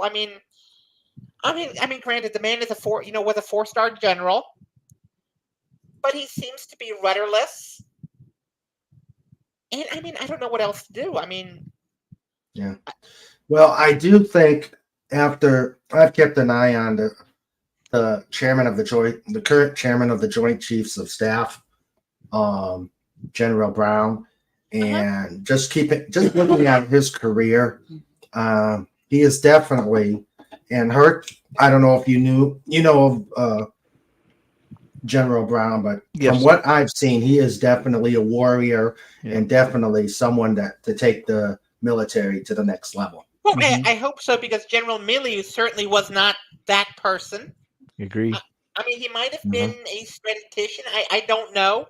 I don't know enough about him, but I will say in the mold of the Cold War generals, and we had some very, very good ones, these people are second rate, if that, third rate. And that's the sad part. What are we going to do? We're 33 trillion in debt. And we're spending money to defend here and there. The military has to focus on, task at hand and maybe get away with the strategies of the 1970s and 60s, fighting, major war and a minor war at the same time. I don't think we can afford that anymore. Kurt, your thoughts? Oh, I personally knew General Minahan. He was the one that said we need to prepare for enemies like China. He got Exactly. completely excoriated by the public, the press. When and it wasn't an open letter; it was a letter to the troops. So, and that kind of political climate just is stifling for military officer to work in. It is. It's not just for the officers, but the mid-level officers, like a captain, for example, you have to be able to lead your troops. And what do you say to your troops? What do you say to them? Oh, I don't know why I'm here. You can't say that. Right. You cannot say that. And look otherwise they lose faith in you. Exactly. And if they lose faith, it's all over. Look what's happening in the Middle East right now. You have all kinds of, U.S. positions coming under rocket fire, and there is very little, very little retaliation. Oh yeah, It needs to be Mhm. overwhelming and and immediate. dynamic and Mhm. immediate. And Yep. it is Iran who needs to feel the pinch. And they're not feeling the pinch because, well, I mean, I don't want to get into a political discussion, but Yeah. let's just say that I'm not a big fan of Mr. Depends in the White House. I will say this: the military is the sword arm of democracy, and we Yes. have to be subservient to the elected officials. Mhm. We Otherwise, do you're have. what is it, Thailand? Yeah, I mean, but you have elected officials that, in my opinion, do not have the welfare of the country at mind. True. And see, that's the problem. I mean, the military, if you go into the military, I mean, gentlemen, you've both been there and you know a lot of people. I mean, my family comes from the military. My husband is former military. I mean, I'm former military, and the people that I've served with, these are patriots. They want the best for the country, overwhelmingly. And I think that is being lost in this. I don't know what you call these new people that are coming in. It's Yeah. about I. gender. It's about gender and pronouns. And now you have this new directive from the White Oh. House that if you misgender somebody, you're going to go to jail. I mean, that is illegal. And quite frankly, my First Amendment rights don't stop when your feelings get hurt. I mean, I have friends. I have friends that are gay. I have friends. I have friends that I work with at the casinos when I was in college that are transsexual. But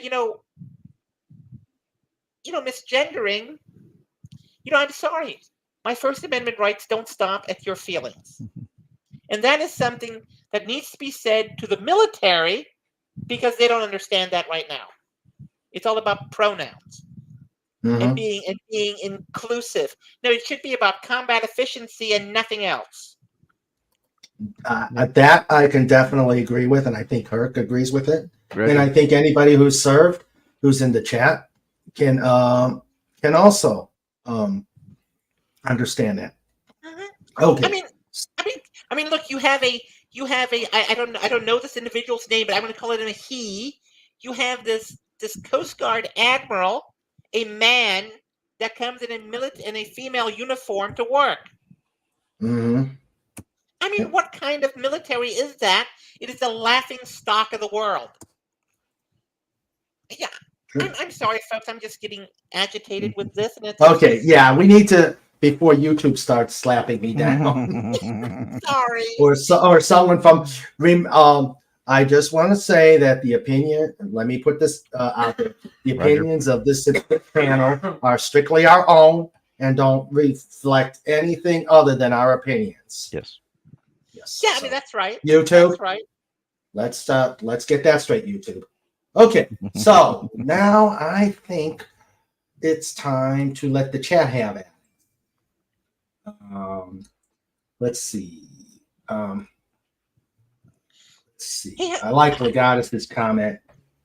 In March 2023, American Military News reported that a 2020 Pentagon study revealed that 77% of young Americans do not qualify for military service without a waiver due to drug abuse, mental or physical problems, or being overweight. Yeah, I've seen that story too. I've seen that story too. Let's see. You there, Herc? Yep. Sure am. Okay. All right. Okay. We just don't have Agent Pepsi1. Let's see.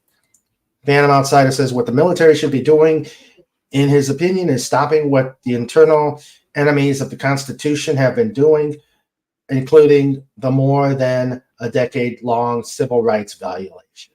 Okay. Where's Geronimo when we need him? Mm-hmm. Hello, Gap After Dark. To everybody, I'd like to apologize for my speaking. I am still fighting whatever's going on. Mr. CCDV says, I didn't like the rules that were in place when I went to NCO school in 2010. I was an E6. I was not allowed to correct the trainees in any way, regardless of what they were doing.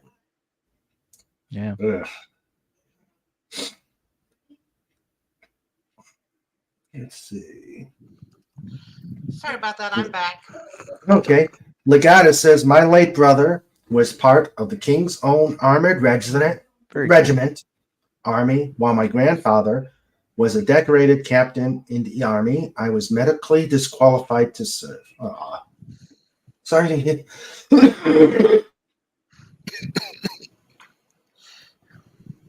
Yeah, I mean, Mr. Legatus, there's nothing. They're very. It's very honorable, and if you're, medically disqualified, I mean, that is for your own benefit, and you can also. It doesn't mean that you're not serving the country, no matter what. Mm-hmm. Yep.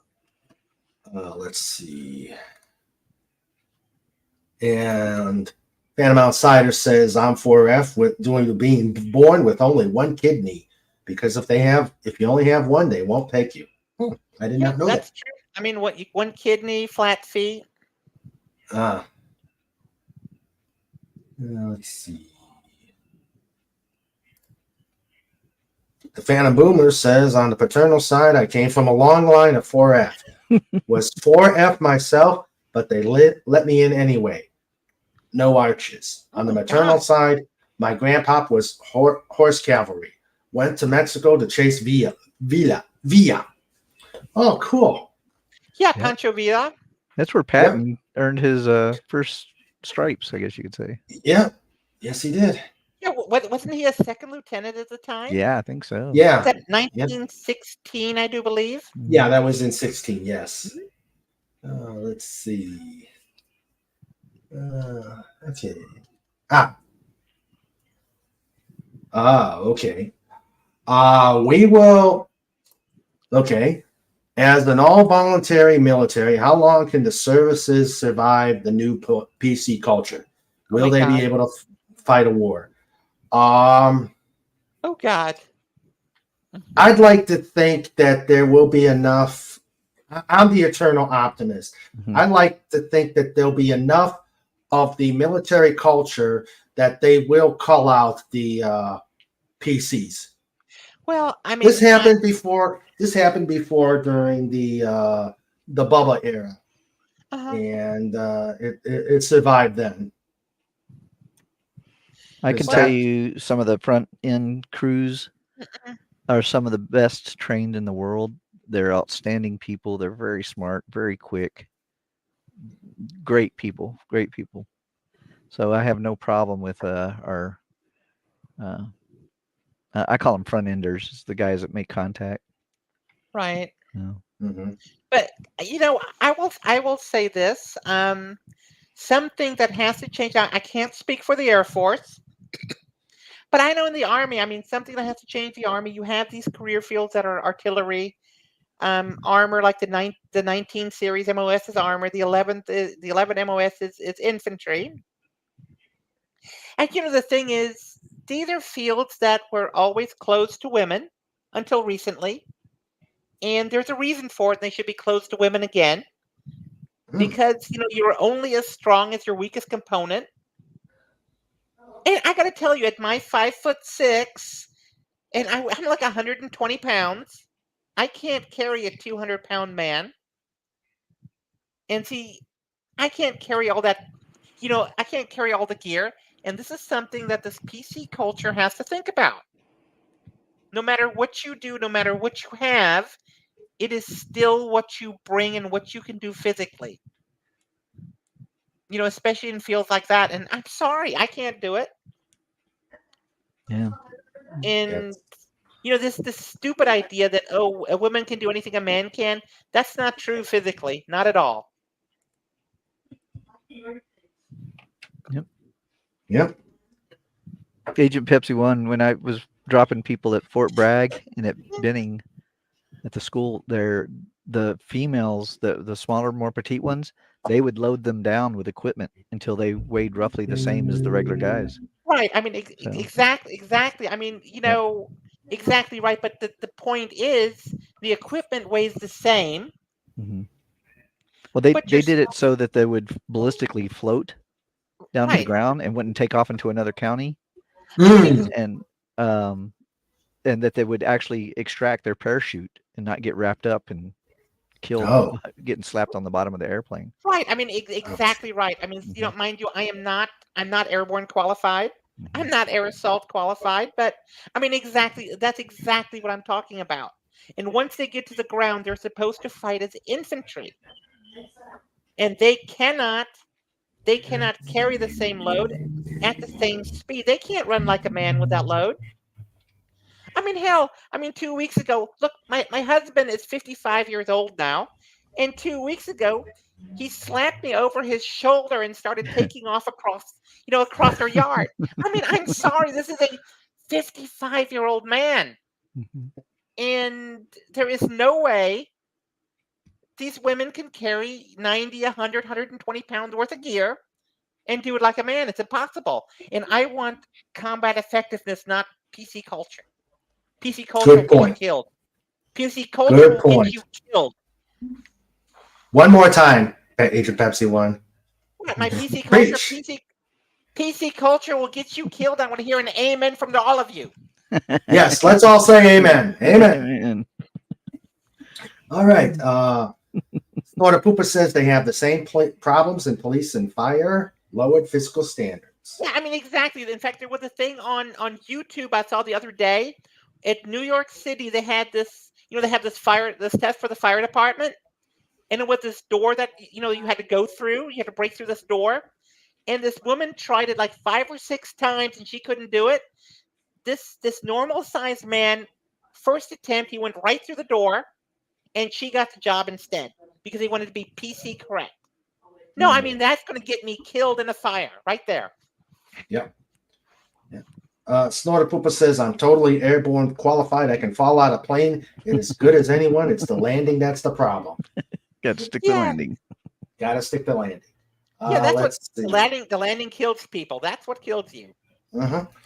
Legata said, I spent time working under a master tailor, and the hundreds of thousands of epaulets I made, and the many visits deliveries to see the quartermasters for those, and updating uniforms promotions. Okay. See?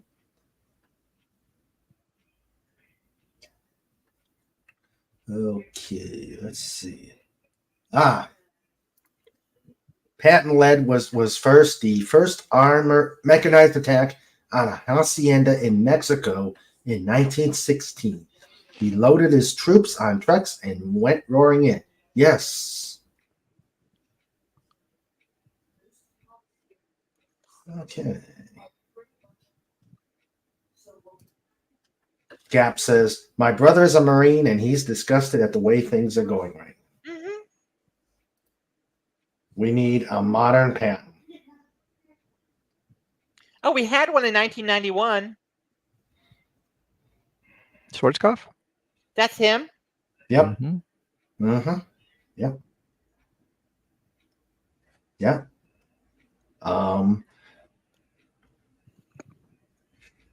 Let's see. One of the things I saw on YouTube channel, and they actually went into the differences between World War II generals and the generals post-war. And one of the things he said is what they need to get back into doing is firing the generals if they don't do their job like they did in World War II. Oh yeah. And make it not a career killer, because you could probably, you may not be the warrior of a Patton, but you might be a better trainer of troops and still be able to progress. But we don't do that here now. We let them punch tickets.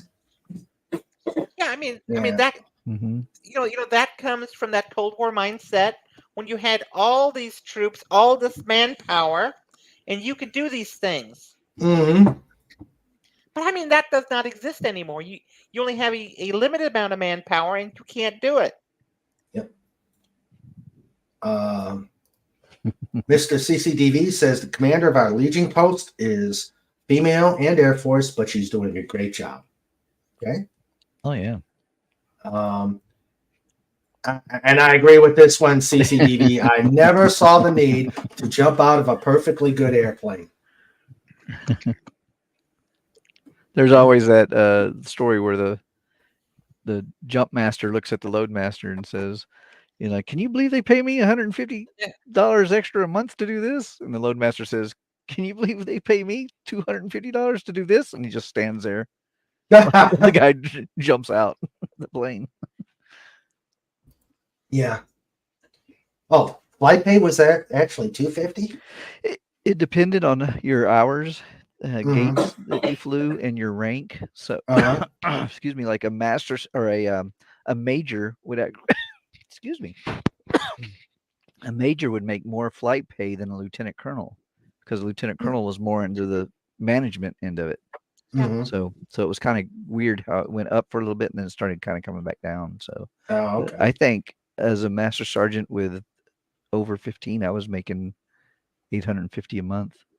Well, that's a lot of money. That is Yeah. a lot. Yeah. You know, when I was over in Afghanistan, they had a female Apache pilot. I forget her name, but she was a captain. I want to say. They called her the Black Widow. So I mean, this is something. You know, this is perfectly acceptable for for a woman to do a job like that. Oh, I'm getting teased by Phantom Boomer. Yeah, I see that. Why do you have all those medals on your bus driver jacket? Oh. If you hang around long enough, they give them all to you. Yeah, one I kept getting commendation medals, but never a meritorious service. I have the feeling that was grade restricted. Yeah. This is not flexing. I am not flexing, okay? Because you don't put yourself in for medals. Somebody else does. Yeah. I got 3 meritorious service medals, 4 air medals, 4 aerial achievement medals. Oh my gosh. I can't even remember the rest of them, but those were the high ones. Yeah. Yeah. As long as you hang around long enough, they'll give them all to you. Well, I thought the Let's see if I can't find it. I have the feeling that they were definitely only giving the meritorious service to anybody E7 and above. Oh, they called it the Master Sergeant Medal, the MSM. Oh, okay. Yeah. Hello, John Rendell. Sorry, I'm late. Tied up with the family thing. Yeah. Yeah, I kind of figured that. Yeah, it was a secret nickname for it. Okay. Let's see. Okay, let's see. What other?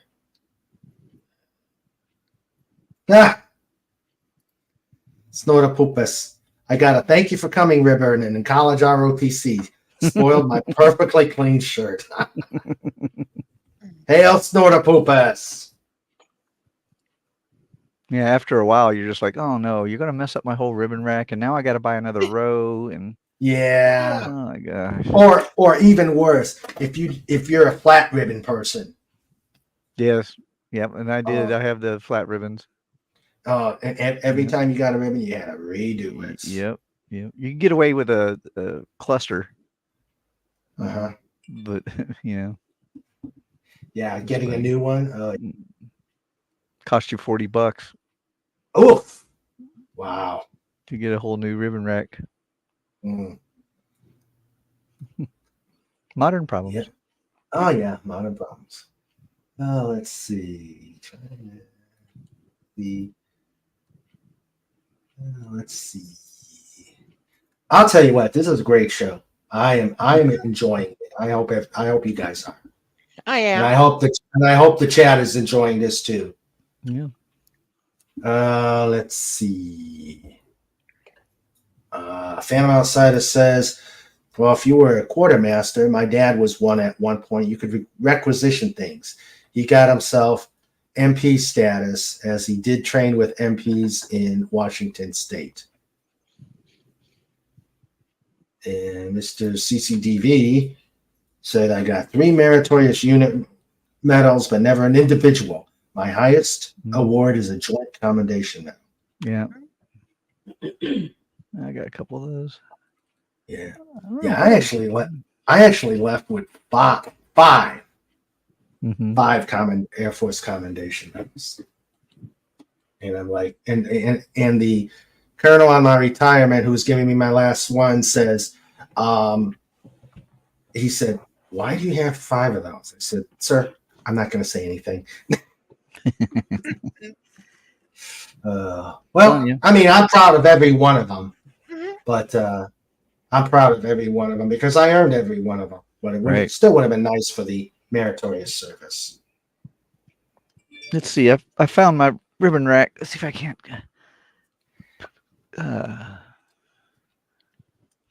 Let's see. Start cam. Oh, okay. Oh, cool. Oh, there you go. Cool. Oh, yeah. That's cool. That guy right there was one that I paid pretty high price for. That's a combat action medal. Oh, okay. And we got into a kill box and got slammed around pretty hard. I didn't add my 3rd one to my meritorious unit because I got it on the day I retired. So there was no point in going home and putting one on. Yeah. Yeah. So there's my air medals on the side here. Yep. Wow. What did you have to do? What got you air medals? Bosnia, Afghanistan, Kosovo, Iraq 3 times. I did Afghanistan twice. So is it just you wear the? Is that an I am there medal? No, you had to do I believe it was 20 combat missions. Oh, okay. There was combat missions and combat support missions, and they kind of added up different. So my last combat mission in Iraq was my 400th. I literally it was 399 last mission 400th. So, and then I retired with 3,998 flying hours. Nice. My last flight by this time, I'm pretty high up with the C-130s, and I had an engine fire, and we had to emergency shut down the engine and come back. But the mission was supposed to get me over 4,000 hours, and I missed it by 2 hours. So I didn't fly again after that. Oh, no. Yeah. So 3,998 is my official time. Oh, wow. Now, as a flight engineer, were you able? Well, if they still had airplanes with flight engineers, could you have gone to the airlines, or is that strictly? Yeah, there. Ryanair was still flying some aircraft that had flight engineers. Then, like Sophia, which was the 747 with the telescope, they had a flight engineer. So there's jobs out there for flight engineers.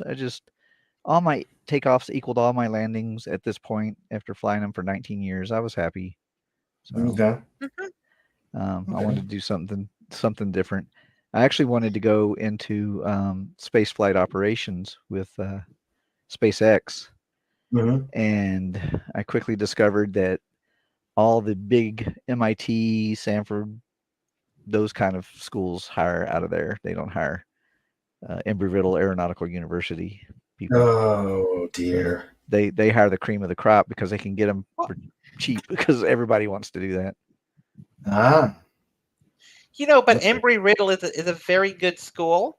Oh yeah, it is. That's where it's outstanding.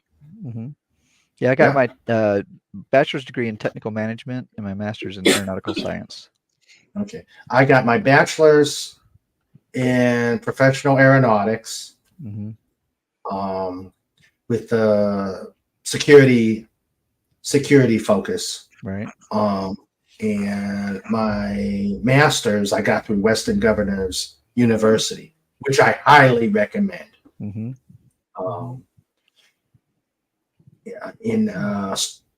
my MBA and in strategy and management. Went to the School of Hard Knocks. Yeah, exactly. Snort Pooper says, all I can say is my bowling scores would have been impressive if I had been playing golf. John says, Snort, you are a bad bear. John Rendell says, so many airplane models. Yeah, that's another weird part of my life. Not many people know, but I've actually worked with a couple of the big companies. They send me test samples of the models, and then I build them, and then make sure the instruction sheets work, or I'll Wow. proof their. They like have little histories of the aircraft, and I'll proof that. But I've got about 80 published articles on building models on the internet. Oh, interesting. Yeah, so Nice. I have about 750 unbuilt models Okay. behind me Oh my all over the God. place. Yeah. And you have the patience to do it. Yeah, but I've gotten another one of those weird stories, and a couple of the guys know me. I have another channel called My Mach 1 for Life, where I'm restoring a 1973 Mach 1 Mustang. And what's How unique interesting. about this car is I bought it in 1980 and I sold it in 1984 and didn't see it again till April of this year. And it came up for sale, and the VIN numbers matched. And I talked to the guy, wow. and I bought my high school car back. Okay. Nice. So yeah, yep. So I've got a garage I've built for it. It's over at a friend's garage right now. But I'm doing a series of videos on getting the car back and then the restoration of it. So I just launched episode 5 Monday. Nice. Put that out there. We'll put your channel up. Put your link in the private chat, and I'll put it up there. Yeah. And I'll have to interview you about that. Yeah. Yeah, it's pretty cool. Sandra says, I talked to the Air Force recruiter and they didn't want to talk to my friend and me. However, the Army recruiter was excited to see 2 female recruits through the door. I mean, exactly. Say yes. That's exactly right. Yeah. And Snort wanted to get. Snort said, you should have gone to the Bear Force. And the chat is hilarious tonight. Yes, they are. I love my chat. Army recruiters are super eager about anybody, male or female, or so was my experience. I could not find the Air Force recruiter. Yeah, I mean that's the exact same experience I had. He was so, unpersonable. Mm-hmm. So that Army guy sure was trying to sell artillery to me. Sandra went to AIT at Fort Knox before Baumholder. Oh, I felt sorry for the Army people who went in Europe. I got there my first. I got to Germany, and all I had to do was wait for a bus to take me to my base. I saw the Army people gather into get into formation to head to their repo depot. I said, oh man, that's gotta suck. You don't know where you're going. Oh yeah, I mean, it depends on your rank. I mean, at my rank, no. I mean, it was just you're going here, and they'll assign you. Hey, I mean, I'd like to ask Sandra a question. Does she remember these 2 hills, Heartbreak and Agony at Fort Knox? Sandra, if you could answer that out there. Let's see. Phantom Boomer says Yes. She said yes. Oh my God! Yeah, I still have nightmares about them. Oh my God! What is that? Sort of like Currahee and Band of Oh Brothers? Jesus! These hills are insane. A deuce and a half. You had to go up. A deuce and a half has a hard time going up them. They're like a 20% grade. Mm-hmm. Yipes. And you get marched up. Well, actually, it's like a road march, so it's like a run. Mm-hmm. So you go up this hill. It's Jesus Almighty. Like I said, I still have nightmares about that after all these years. Agony and Heartbreak Hills, or the story of my life. Ray, I got another story for you. Go ahead. All right, so we're at Ali Salem and we're loading up 58 Army people. and all their baggage. And the commander of the squadron and I were out supporting everybody. They're called ramp coordinators or ramp co's. So you go out, you make sure the crew has everything. You make sure they have the food that they're going to take out for the day, because you can't pull over and eat when you're out there. So planes properly fueled, configured, everything's ready to go. So we went out, we were checking on this airplane. Everything was good to go. We put all the Army guys on, and then we're like, yep, that's how it's done. We turn around and start heading off, and then we hear emergency on the airfield. There's an aircraft on fire on Hotel 2, which was the parking spot. And we're like, Hotel 2? We were just on Hotel 2. And we look back and we see the air crew starting to bail out, and then all the Army guys running out the back of the airplane. So we come back around, and I look, and there's Army guys all over the place. And I found this major, and I said, Major, we need accountability. And he just starts yelling, "Put 'em up, everywhere!" And all the Army guys just go into formation, and they're all standing. And then there's like a guy at each front of each one, and they're going, "Put up, put up, put up." Sir, they're all accounted for. So that took like 20 seconds. If it was Air Force, it'd be like cats wandering around. There'd be 2 in the chow hall already, 1 in the BX. They'd be all over the place. It's like, that was amazing. Wow. Wow. My stories are more like me being not where in different locations. We were at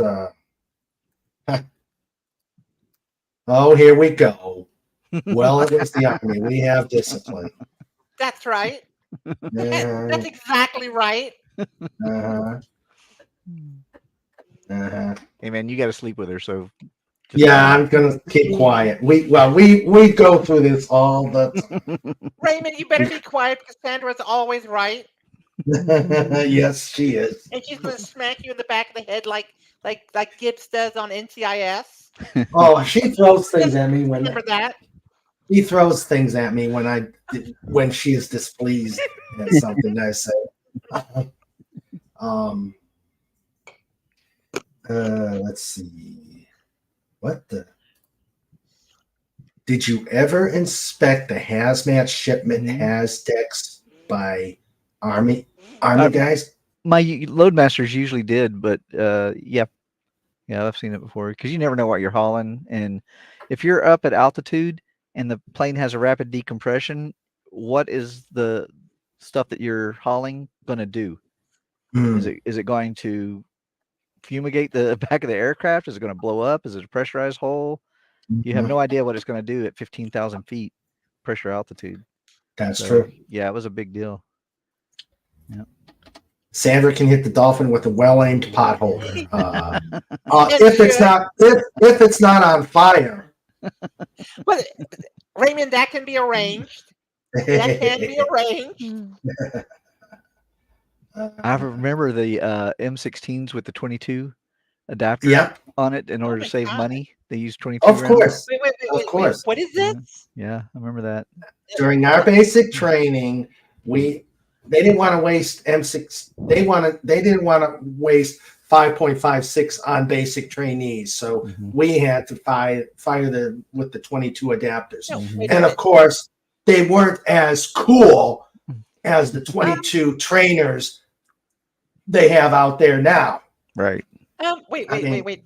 You're serious about this? Oh yeah. Oh my God, I had no idea. I had no idea. Yep. Gentlemen, I will not laugh at you a lot for doing this. They went to those blue tipped plastic rounds too for a while, and you couldn't hit the target with one of those if you tried. It would go zooming off in all different directions. Yeah, but they would bend in the barrel from the rifle. Yeah, but I'm sorry. But I mean, I have a cool 22 version now, and I mean, it wasn't as hokey as those toy M16s back in the day.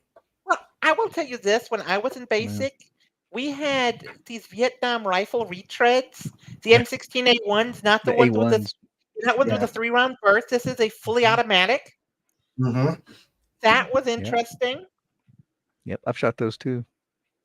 And in I didn't fact, shoot that till I was in Italy. Yeah.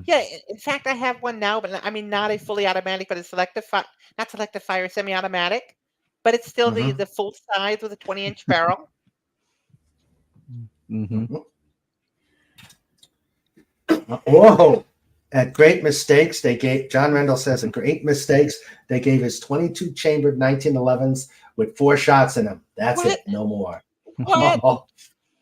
Yeah, I mean, And the you joke at me. what? No, A I mean that happens. 22, a I've never heard of 22. that. I've never heard of a 22 chamber. Yeah. Kimber actually made a 22 chambered 1911 Oh from wow! the factory. Mm-hmm.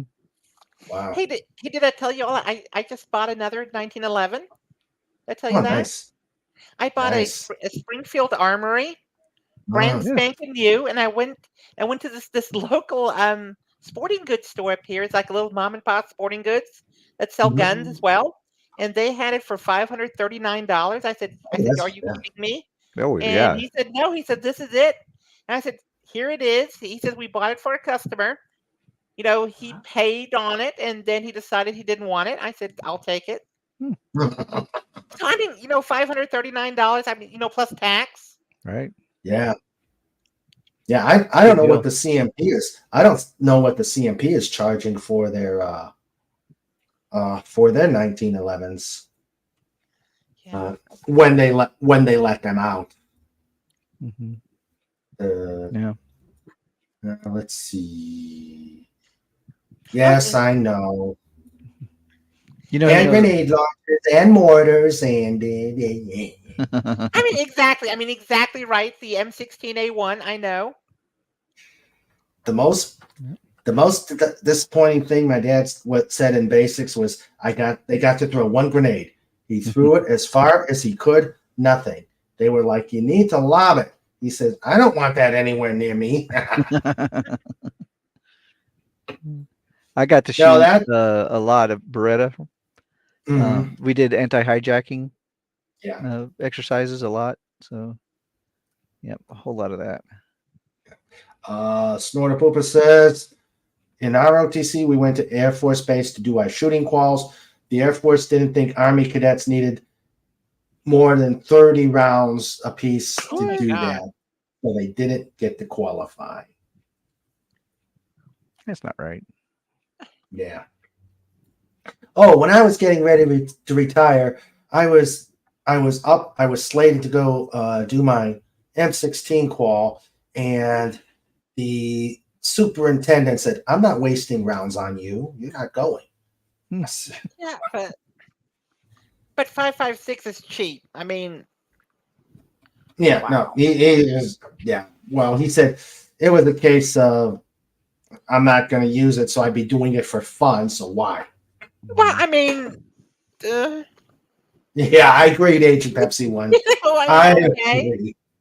I'd agree. Boomer says, I have 2 Springfield 1911s. Use them at IPSC. Triggers are way too light for carry. I like my SIG 220 better anyway. Yeah. Hey, Boomer is an expert marksman, by the way. Anybody Oh, yeah? wants to know, he knows a lot about guns. A lot. Nice. Yeah. hey, to Mr. Boomer, I have a question for you. This 1911 I bought, the trigger is really heavy on it. In fact, it's much heavier than my auto ordnance that I had. Is there? I mean, do they change them? And let's see. John says, chocolate, marshmallow, peanuts. No, it's called the Civilian Marksmanship Program, where you can get all sorts of, if you're qualified, you can get some really good surplus firearms. You get the Yeah, I mean, M1s out of Greece, Yeah, I got an M1. M14. Actually, not directly through the CMP. I actually went through an auction to get it, and then but I got the ammo to feed it through the CMP. Right. hey, they're giving out M1 carbines now. I don't know if you saw that. No, you didn't. Oh wow. I think from what I heard from somebody, they're doing the 4th batch of 1911s. Because I mean, you got to go through a lot of hoops to get the 1911s through the CMP. A lot of hoops. But I think we're digressing here. We're having fun though. We're having fun, yes. Sometimes a spring kit will help. Gunsmith would be better, but it can be done. Okay. Let's see.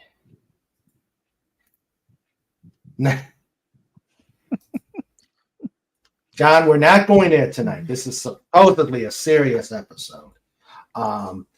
Let's see. Do I have any?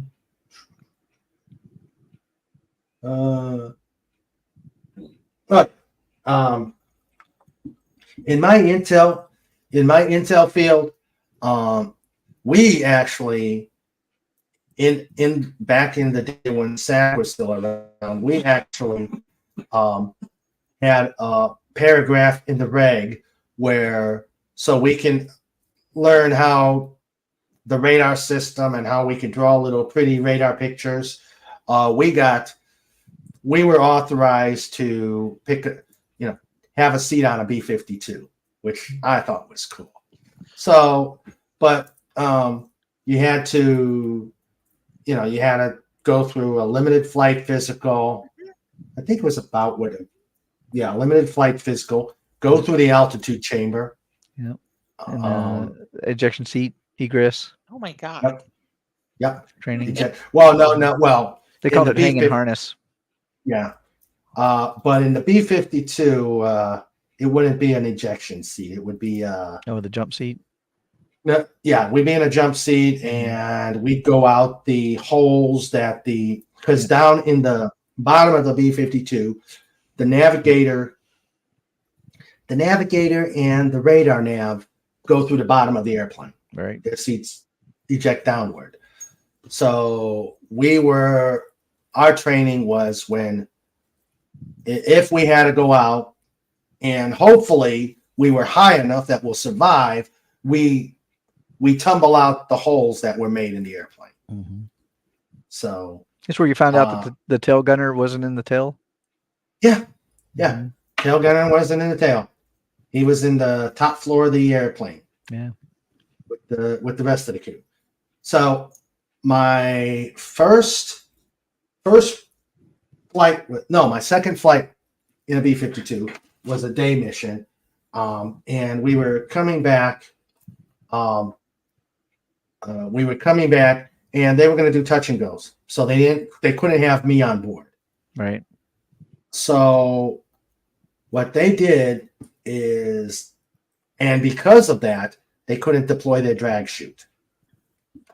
So we land. I'm slowly unbuckling from the jump seat. I'm slowly getting out of the airplane, and they said, get off the airplane. I said, I am. Get off the airplane. So I scramble with everybody else, and I'm seeing the fire trucks come over. Oh my God. Yeah, because it ended up with a hot break because they had to use brakes to slow down that monster rather than the drag chute. Right.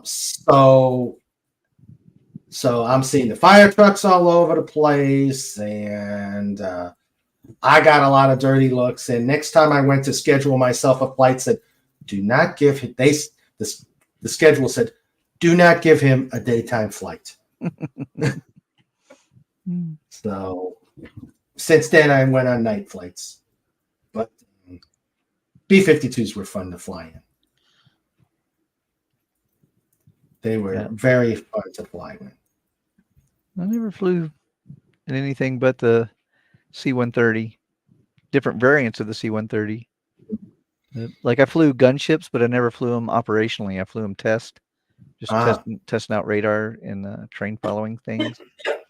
So I flew EC-130s for a while. So a couple different variants of that. I had to fly home from Bosnia on a C-17. I didn't like it. I've done that more than once. C-17s is an odd airplane. Back and forth. You know, they call it Barney. Barney? Yeah, because Fred is a C5, and a Fred stands for freaking ridiculous economic disaster. So Fred's little buddy is Barney. It's Barney. C-17. They called it Buddha for a while because it just sat on the ground and squatted and didn't do anything. But they started flying the crap out of it. So yeah. That's what we have here. We got 17s. Yeah. Yeah. I missed the 141. That was a nice plane to fly. That was a cool airplane. Star Lizard. Yeah. Mm-hmm. Yeah. Yep, I worked on those for a little bit at Rhine-Main. Okay. You said, Phantom Boomer says, I didn't fly in a military aircraft until I transferred to California A&G. Yeah. Let's see. Yeah, I've flown backseat. Besides the B-52, I've done 135s, KC-130s more, or no, KC-135, 130s more times than I care to say. Just like I've done backseat of an F4. Oh, that's cool. Yeah, and that was an interesting. The flight was great, but coming back, I'm a pilot, so I have no fear of being up in the air. All right. Get me up a ladder or very narrow spots way off the ground. I am scared stiff. So I'm egressing from. We've landed. I'm egressing from the back of a F4, and there's that little bitty ramp that you got to stand on, and I'm like, no. And the pilot's already on the ground, tapping his foot, say, "Come on, I've got things to do. Get off my plane." Oh my God! Hey, I said, "Well, get me a ladder." Eventually, I got off. Yes. You didn't fly with my dad? No.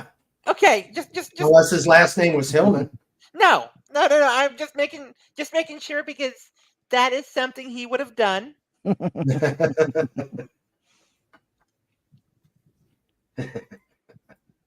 Yeah, it was fun. It was fun. I'm trying to find the scariest moments of my life. Snorta Poopa says, I met an old Stuka pilot once. Oh, he said they would scream in a dive. I said, I would have screamed. Yes, indeed. Oh, God. Here's a funny picture of my crew. And you see me over here, and I got this serious look on my face, and the other guys are laughing. It's because I gave the camera to this guy to take a picture, and he was screwing it up. And I was like, no, you need to hit the okay, well, hold it. That you just give it to me. Take it, and I put it back. And then when I wasn't ready, I said, okay, on the count of 3, take the picture. 1. And I was like, oh, you're an idiot. That's why which was making the crew laugh more and more and more, and I was getting more and more angry. I think we've been photobombed by PJ. Oh, did he jump in here? Yeah. Uh-huh. Oh man, that's funny. I have a picture. Cat. I have a picture someplace. God, I gotta find this thing. It's of me sleeping on top of these crates of mortar shells. I think they were in a C-17. Yeah, but at least if they don't have the fuse in, they're safe. Yeah. You were talking about the B-52. I was in resistance training, RT academics at Spokane, the survival school. Yeah. In 92, I think it was. 94. And that's when 94, when the B-52 went in. Mhm. and that was about 350 yards from where I was at. Oh, So oh yeah, I remember that one. ZAR 52. Yeah, I was in the resistance school at that time. Oh Um, my. and then when we were in the field is when that gunman came in and killed the psychiatrist that called him crazy, Mm, and then a bicycle cop ended up shooting him on base after mm. he shot up everything. So Oh wow. Fairchild had really Yeah, really Fairchild. rough. Yeah, they had a rough week that week. Mhm. Uh, Yeah, I remember seeing the videos of that B-52 mhm. all Yep. going in. The lights went out at the same exact time that we heard the explosion, and that was the wingtip hitting that power line when you see it go in. Oh So wow. yeah. Oh, here it is. All right. I don't know if you can see this. I'll try to see if I can do it this way. This is not the best way to do this, I know. That's the side of an engine that the turbine blew out the side of it. Ouch. Yeah. Wow. So, and it blew up through the top of the wing too. Mm. Here's a picture of the outside of the engine as it departed the aircraft, and it went into the external fuel tank. Oof. And then this is a picture no. I took. I was standing on top of the wing looking through a hatch. Oh, really? Let it kind of focus in here. Oh wow. Yeah, Wow. just shredded everything. But yeah, had an engine fire and had to do an emergency landing. And there's this poor guy looking at the cowling. He said, "Oh my God, I got a lot of work to do." Yeah, see how the cowling just Oh. pulled back. Yeah. Yeah. Oh boy. Yep, I had an associated fire. We had to use extinguishers to get it out. Mhm. Wow.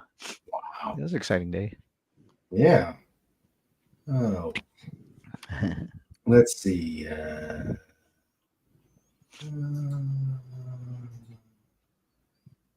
Phantom Boomer gave Agent Pepsi1 a thing on the spring kit. Let's see.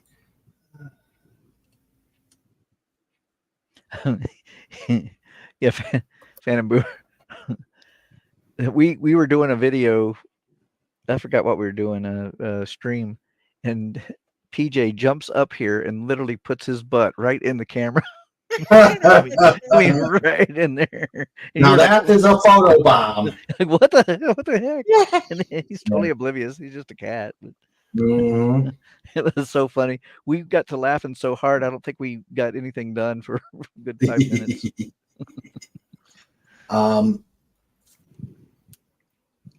Yeah, when I was retiring, I was supposed to fly in a F-16, but they were doing an engine change out, so I didn't get lucky enough to do an F-16. That would have been cool. Mm-hmm. That would have been cool. In fact, the pilot would have been someone I knew from Germany. Yeah. That would have been really cool. Hey, Snortopoopus, you said that about the Stuka pilot, that he would scream in a dive. That was actually a technique for popping their ears as they descended through the altitude quickly. It was a little trick they used to equalize that pressure. Yeah, because they didn't. Oh my They God. didn't. They didn't roll inverted before doing the dive. They just sometimes I'd see they them just do that. go. Yeah, and then they would dive at like 92 degrees Ugh. and then Wow. pull out. Yeah. Yep. They had an automatic system on there that if you set it up right, it would pull out of the dive on its own. Okay. If you set it up wrong, one of the first demos they did for the Luftwaffe, I think 13 Stukas went straight into the ground Ooch. because they got the settings wrong. Mm. Okay. Let's see. I'm looking to see if anybody's. Pudgy hasn't given us our hard-hitting question. I wonder if he just decided to to take a nap. Oh well. Let's see. Let's see, guys. If you got any more questions, comments, this has been this. Snorter Pooper says, Oh, go ahead. yeah, they dove into the ground in perfect formation. Yeah. He knows what I'm talking about. I want to Go talk ahead. to you about after Air Force, Mhm. afterlife. How's your experience been with the VA? With the VA. Mm-hmm. You too, Agent Pepsi1. Yeah, go ahead, Agent. Yeah, I mean, for me, I've heard so many bad things. I don't go. Mm-hmm. I have excellent insurance through my employer, and I just see the civilian doctors, and I just don't go. I just don't go to the VA. It's fortunately I've been healthy more or less, Mhm. but it's just something I feel that there are many of them much more than I have, and that they got hurt in like Afghanistan, and Iraq, and so on, and they need to be there. They need to have that care, and I've just been lucky, and I don't have any experience really with them. So, Now me, when I was in Hooterville, I had a back spasm at work, or no, it was a back spasm right after doing my annual 1.5 miles. Oh yeah. And it put me in the hospital for about a week. Just laying on a hospital bed with heat on it. After I got out and went into the guard, I went to was it AMVETS? Yeah, it was AMVETS. They said, well, if you want a civilian job, if you want a federal job, you're going to need to be on disability. Do you have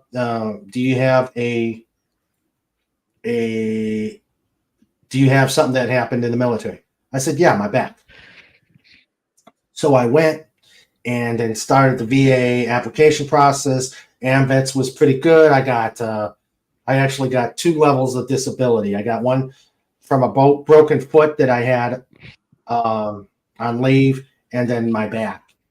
The back is what pays me. Right.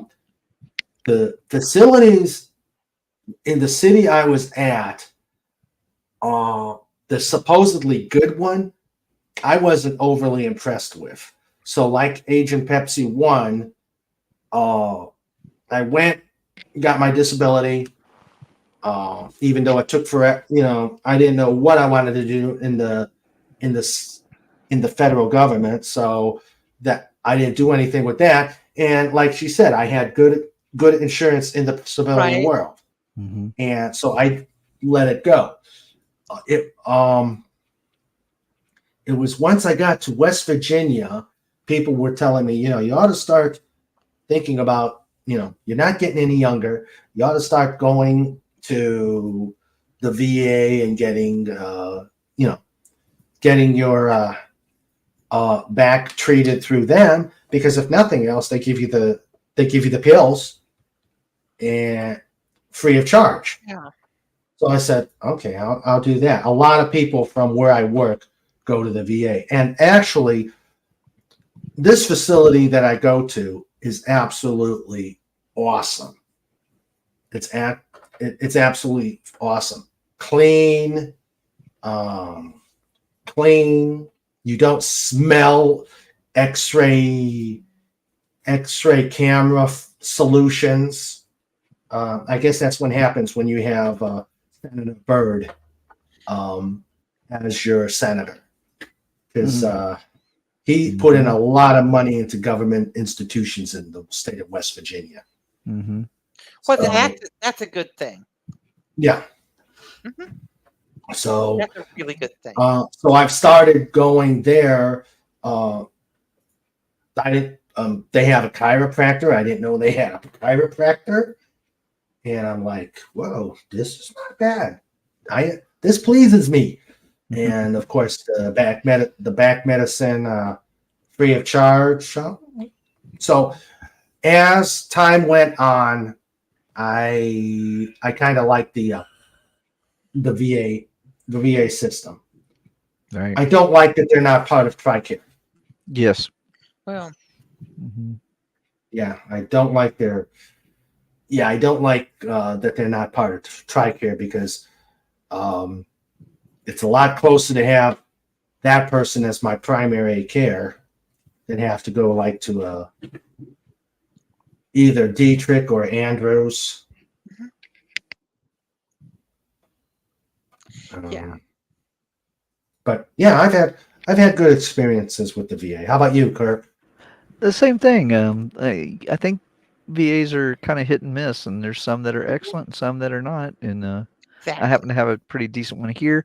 I haven't had a lot of interaction with them either, but everything I've had with them has been positive. Yeah, I think what helped this.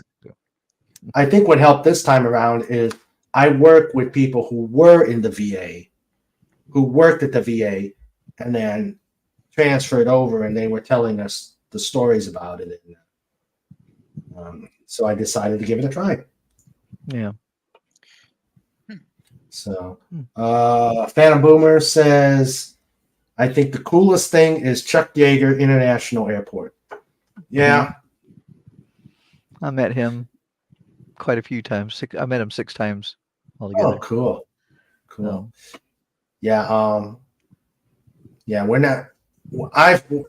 Sandra and I have flown into Charleston. We don't live near Charleston. So, but West Virginia is cool. we were having they call it back in the saddle. So during the Christmas break, Air Force isn't going to let you just run amok, but the contractors that pretty much run Edwards Air Force Base, they're gone for a couple weeks. So when everybody gets back, they have something called Back in the Saddle, and we get together at the Officers Club at Edwards Air Force Base, which is the most amazing place in the world. And the units do like a presentation of what they've done over the past year. So you kind of get an insider's view of what each of the different cells are doing. And so you hear room, 10 shut, and then the base commander walks down the center of the aisle and he says, at ease. He sits down, and then the narrator starts the show. And I mean, he doesn't get 2 words into it before you hear room, 10 shut. And I'm like, okay, that's interesting. Who outranks the base commander? And Chuck Yeager was walking right down the middle of the aisle. Oh, nice. Right next to him. I'm like, okay, trump card played well. Nice, yeah. So, and then like the F-22s gave their presentation, B-1s gave their presentation. NOAC, the weather people, gave a presentation, and the CV-22s. So it was pretty fascinating. But yeah. Nice. Sandra says Jaeger's a nice place to fly in and out of. Controller's a nice runway. And taxi layout is good. Yeah. Okay.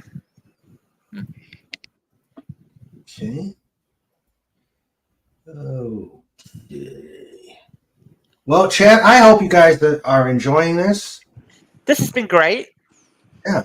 How about Herc? I hope you've enjoyed this. Yes. Thank you for letting me on short notice. I appreciate it. I don't get to tell my story very much, and although I love pop culture, I have such diverse interests that sometimes it's just I don't say anything. I just stay quiet. Yep. Oh, yeah, this is great. I put my YouTube link in the private chat if you want to pop that. Yeah, I'll do that. Excellent. Thank you, sir. My dad was in the Army. As a kid, he used to tell me, "I don't make the rules; I just enforce them." Oh my God! My dad.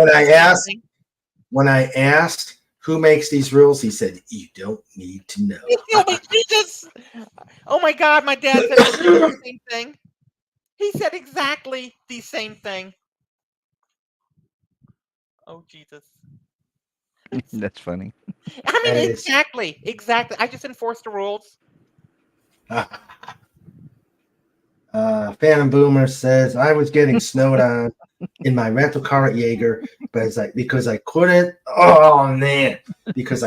figure out how to shut the sunroof that I ultimately opened.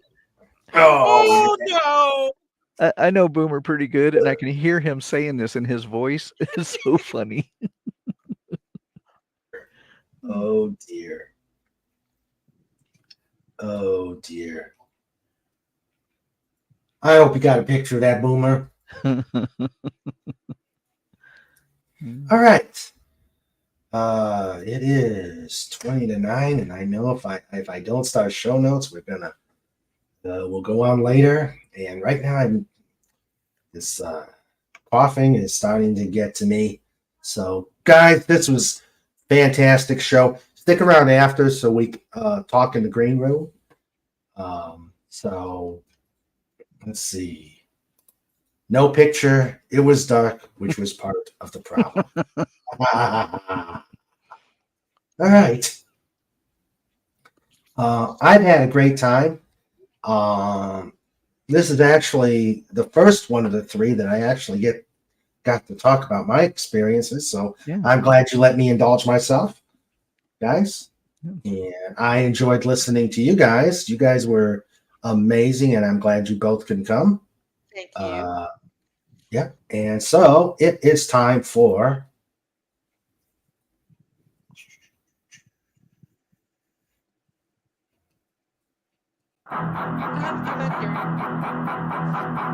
Shows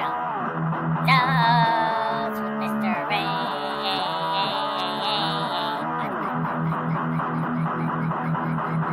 Show notes with Sandra too.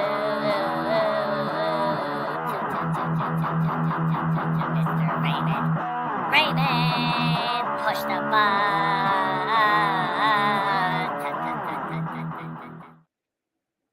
all right, show notes. That does not get old. Okay. This Sunday will be the Just Cause show because I'll be on an away mission at the American Legion for Veterans Day. On the 15th, I'll be doing a Surfside chat. I don't know what I'm going to do yet, which is all part of the fun. We'll figure out what happens there. Senpai Gumby. On that Saturday, we will have Just Cause, the show where anything happens, usually mostly mayhem, mostly chaos. And make sure you have your A game with the bad jokes because we'll have a full Thanksgiving. We'll have a full Thanksgiving spread for the kiddie table. I will be doing a chat of some sort on Thanksgiving Eve as we prepare to eat all the food. Maybe we'll talk about all the food that's going to be imbibed on the Thursday on Thanksgiving Day. We may do that. Or maybe a cooking with Sandra.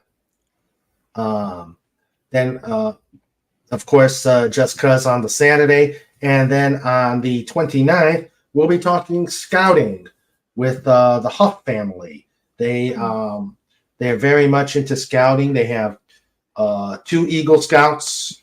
They have someone who's in the Girl Scouts. Mm-hmm. So we'll be talking scouting. And that will wrap up in November. And, of course, Just Cause, as Snortapoopa says, the show where anything can happen usually does, whether you want it to or not. That is so true. And food will be a talking point of it. Yes. Snortapoopa says, take care of every human, dolphin, doggo, Dalek, ferret, eagle, hedgehog, putty tat, and warthog. Hey, got putty tat in there. Cool. Who's the avatar? Herc? Major Kong from oh yeah, yes, Slim Pickens. Oh yeah. Dr. Strangelove. Oh yes. One of the best World War III movies ever. The War Room. Yeah. There'll be no fighting in the War Room. There'll be no fun. And the other one, with all this stuff, we could have a heck of a time in Vegas. Do you know he actually says Reno? In Reno? We could have a hell of a good time in Reno. Yeah, Oh, yeah. Listen to it again. You'll be surprised. You'll go, man, I thought he always said Vegas, but he actually says okay. Reno. Yeah, I'll take a look at that. I'll have to take a look at that one. All it was right. the divorce capital of the world at the time. But anyway, Yep. All right. So that is show notes.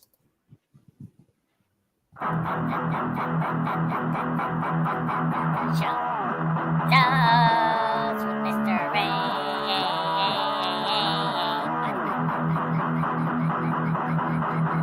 Show. Shows with Sandra too. Mr. Raymond. Raymond, push the button.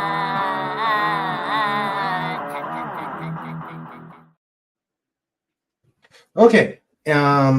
So again, thank you both. Agent Pepsi1, if you want to put your channel out in the private chat, I'll post that as well. Okay. Let me see. Yeah, if I just can find- type in private chat. Yeah. I watched those videos, Agent Pepsi1. You like them? Yeah, the German stuff and all that. Yeah, interesting stuff. Yeah, I found a bunch more that I'm going to post, but it's just taking me forever. I know that feeling. Takes me a month to put out one video. It's just time, and YouTube has been getting on to me a little bit. So yeah. Okay. There is Herc 130's chapter or channel. Yep. Thank you. I'd totally forgotten about the post show.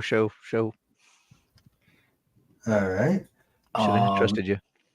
Yeah, I'm going to post mine a little bit later. I just can't. This stupid Chromebook, I don't want to do anything to it Okay, because no worries. it's just on its last legs. If one of my wrenches want to look for her channel while we're going through the closing, and then post it into the chat, and we'll put it out there. Or in 1941, where he says that's a genuine harikari knife. Pass it around, boys. Maybe someone's got a use for it. Thank you, Christina. Yes, I hope I feel better too. Me and Sandra, we're still coughing up. It's less recurrent, but it's still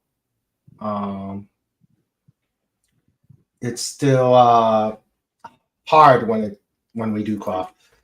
And there's her channel. Thank you, Legatus. I knew I could depend on you. Yes, I thank you. All right, so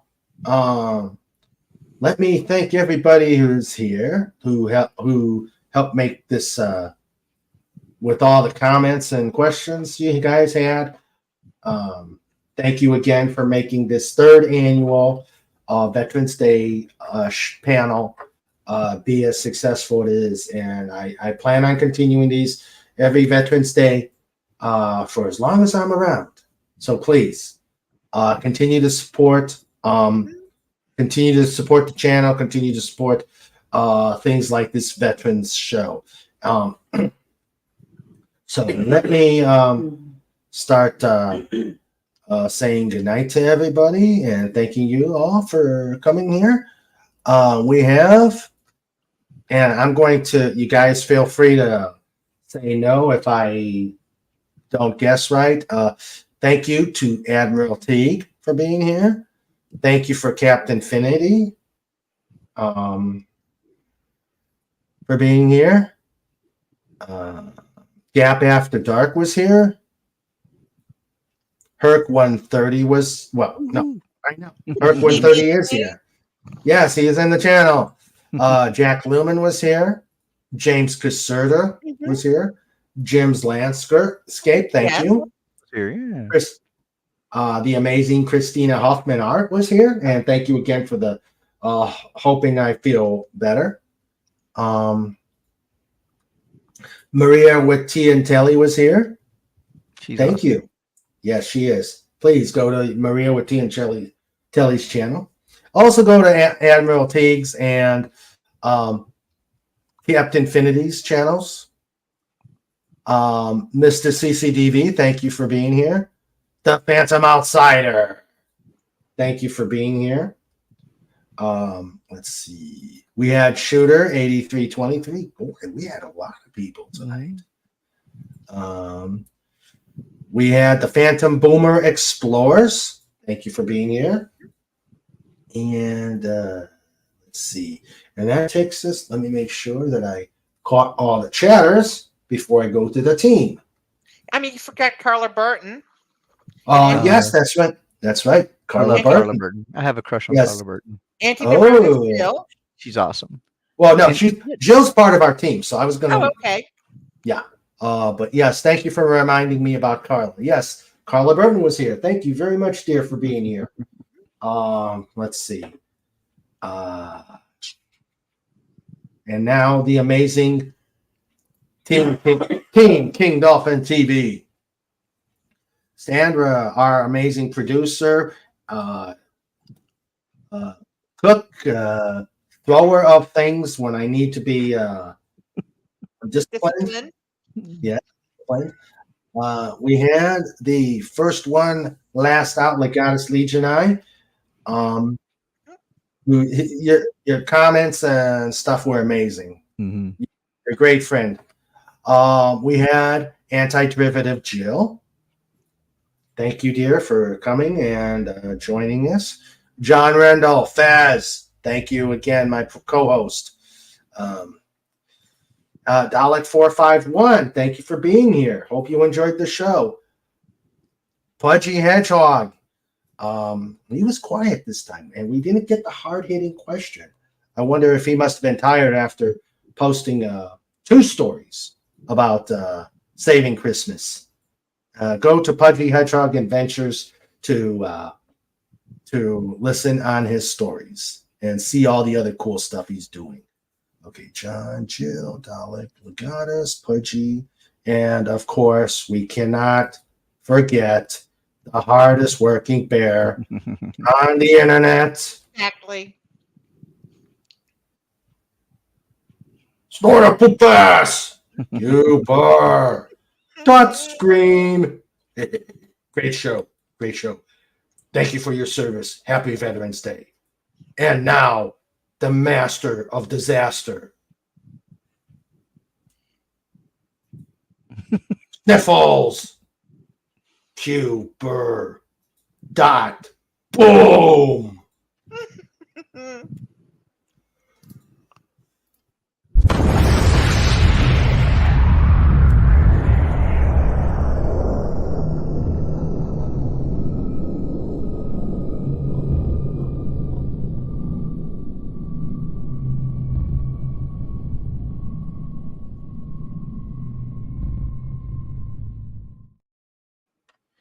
Okay, get the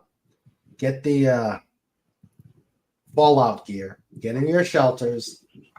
Sniffles just made his departure. Sniffles have left the building. So, guys, again, you guys were an amazing panel. Thank you. I loved it. Herc, you too. Thanks. The same. Thanks. Yep. To everybody out there, well, first off, to you two, thank you for your service. Happy Veterans Day. Thank you.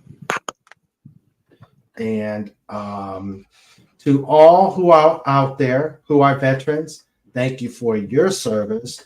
And to the rest of the chat, I want you to be safe. Have a great weekend. John Rendell says, Sniffle sneezed.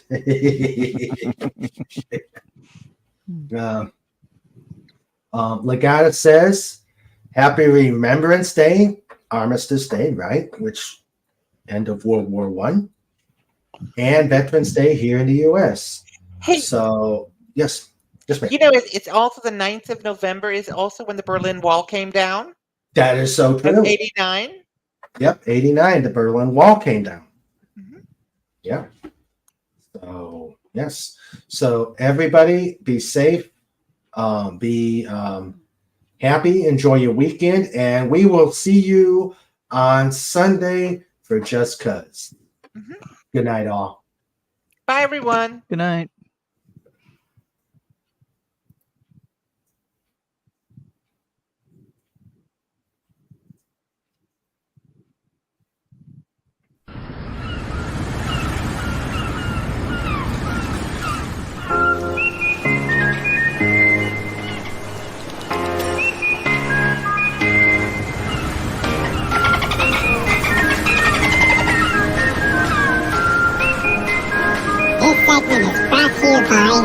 awfully boring job.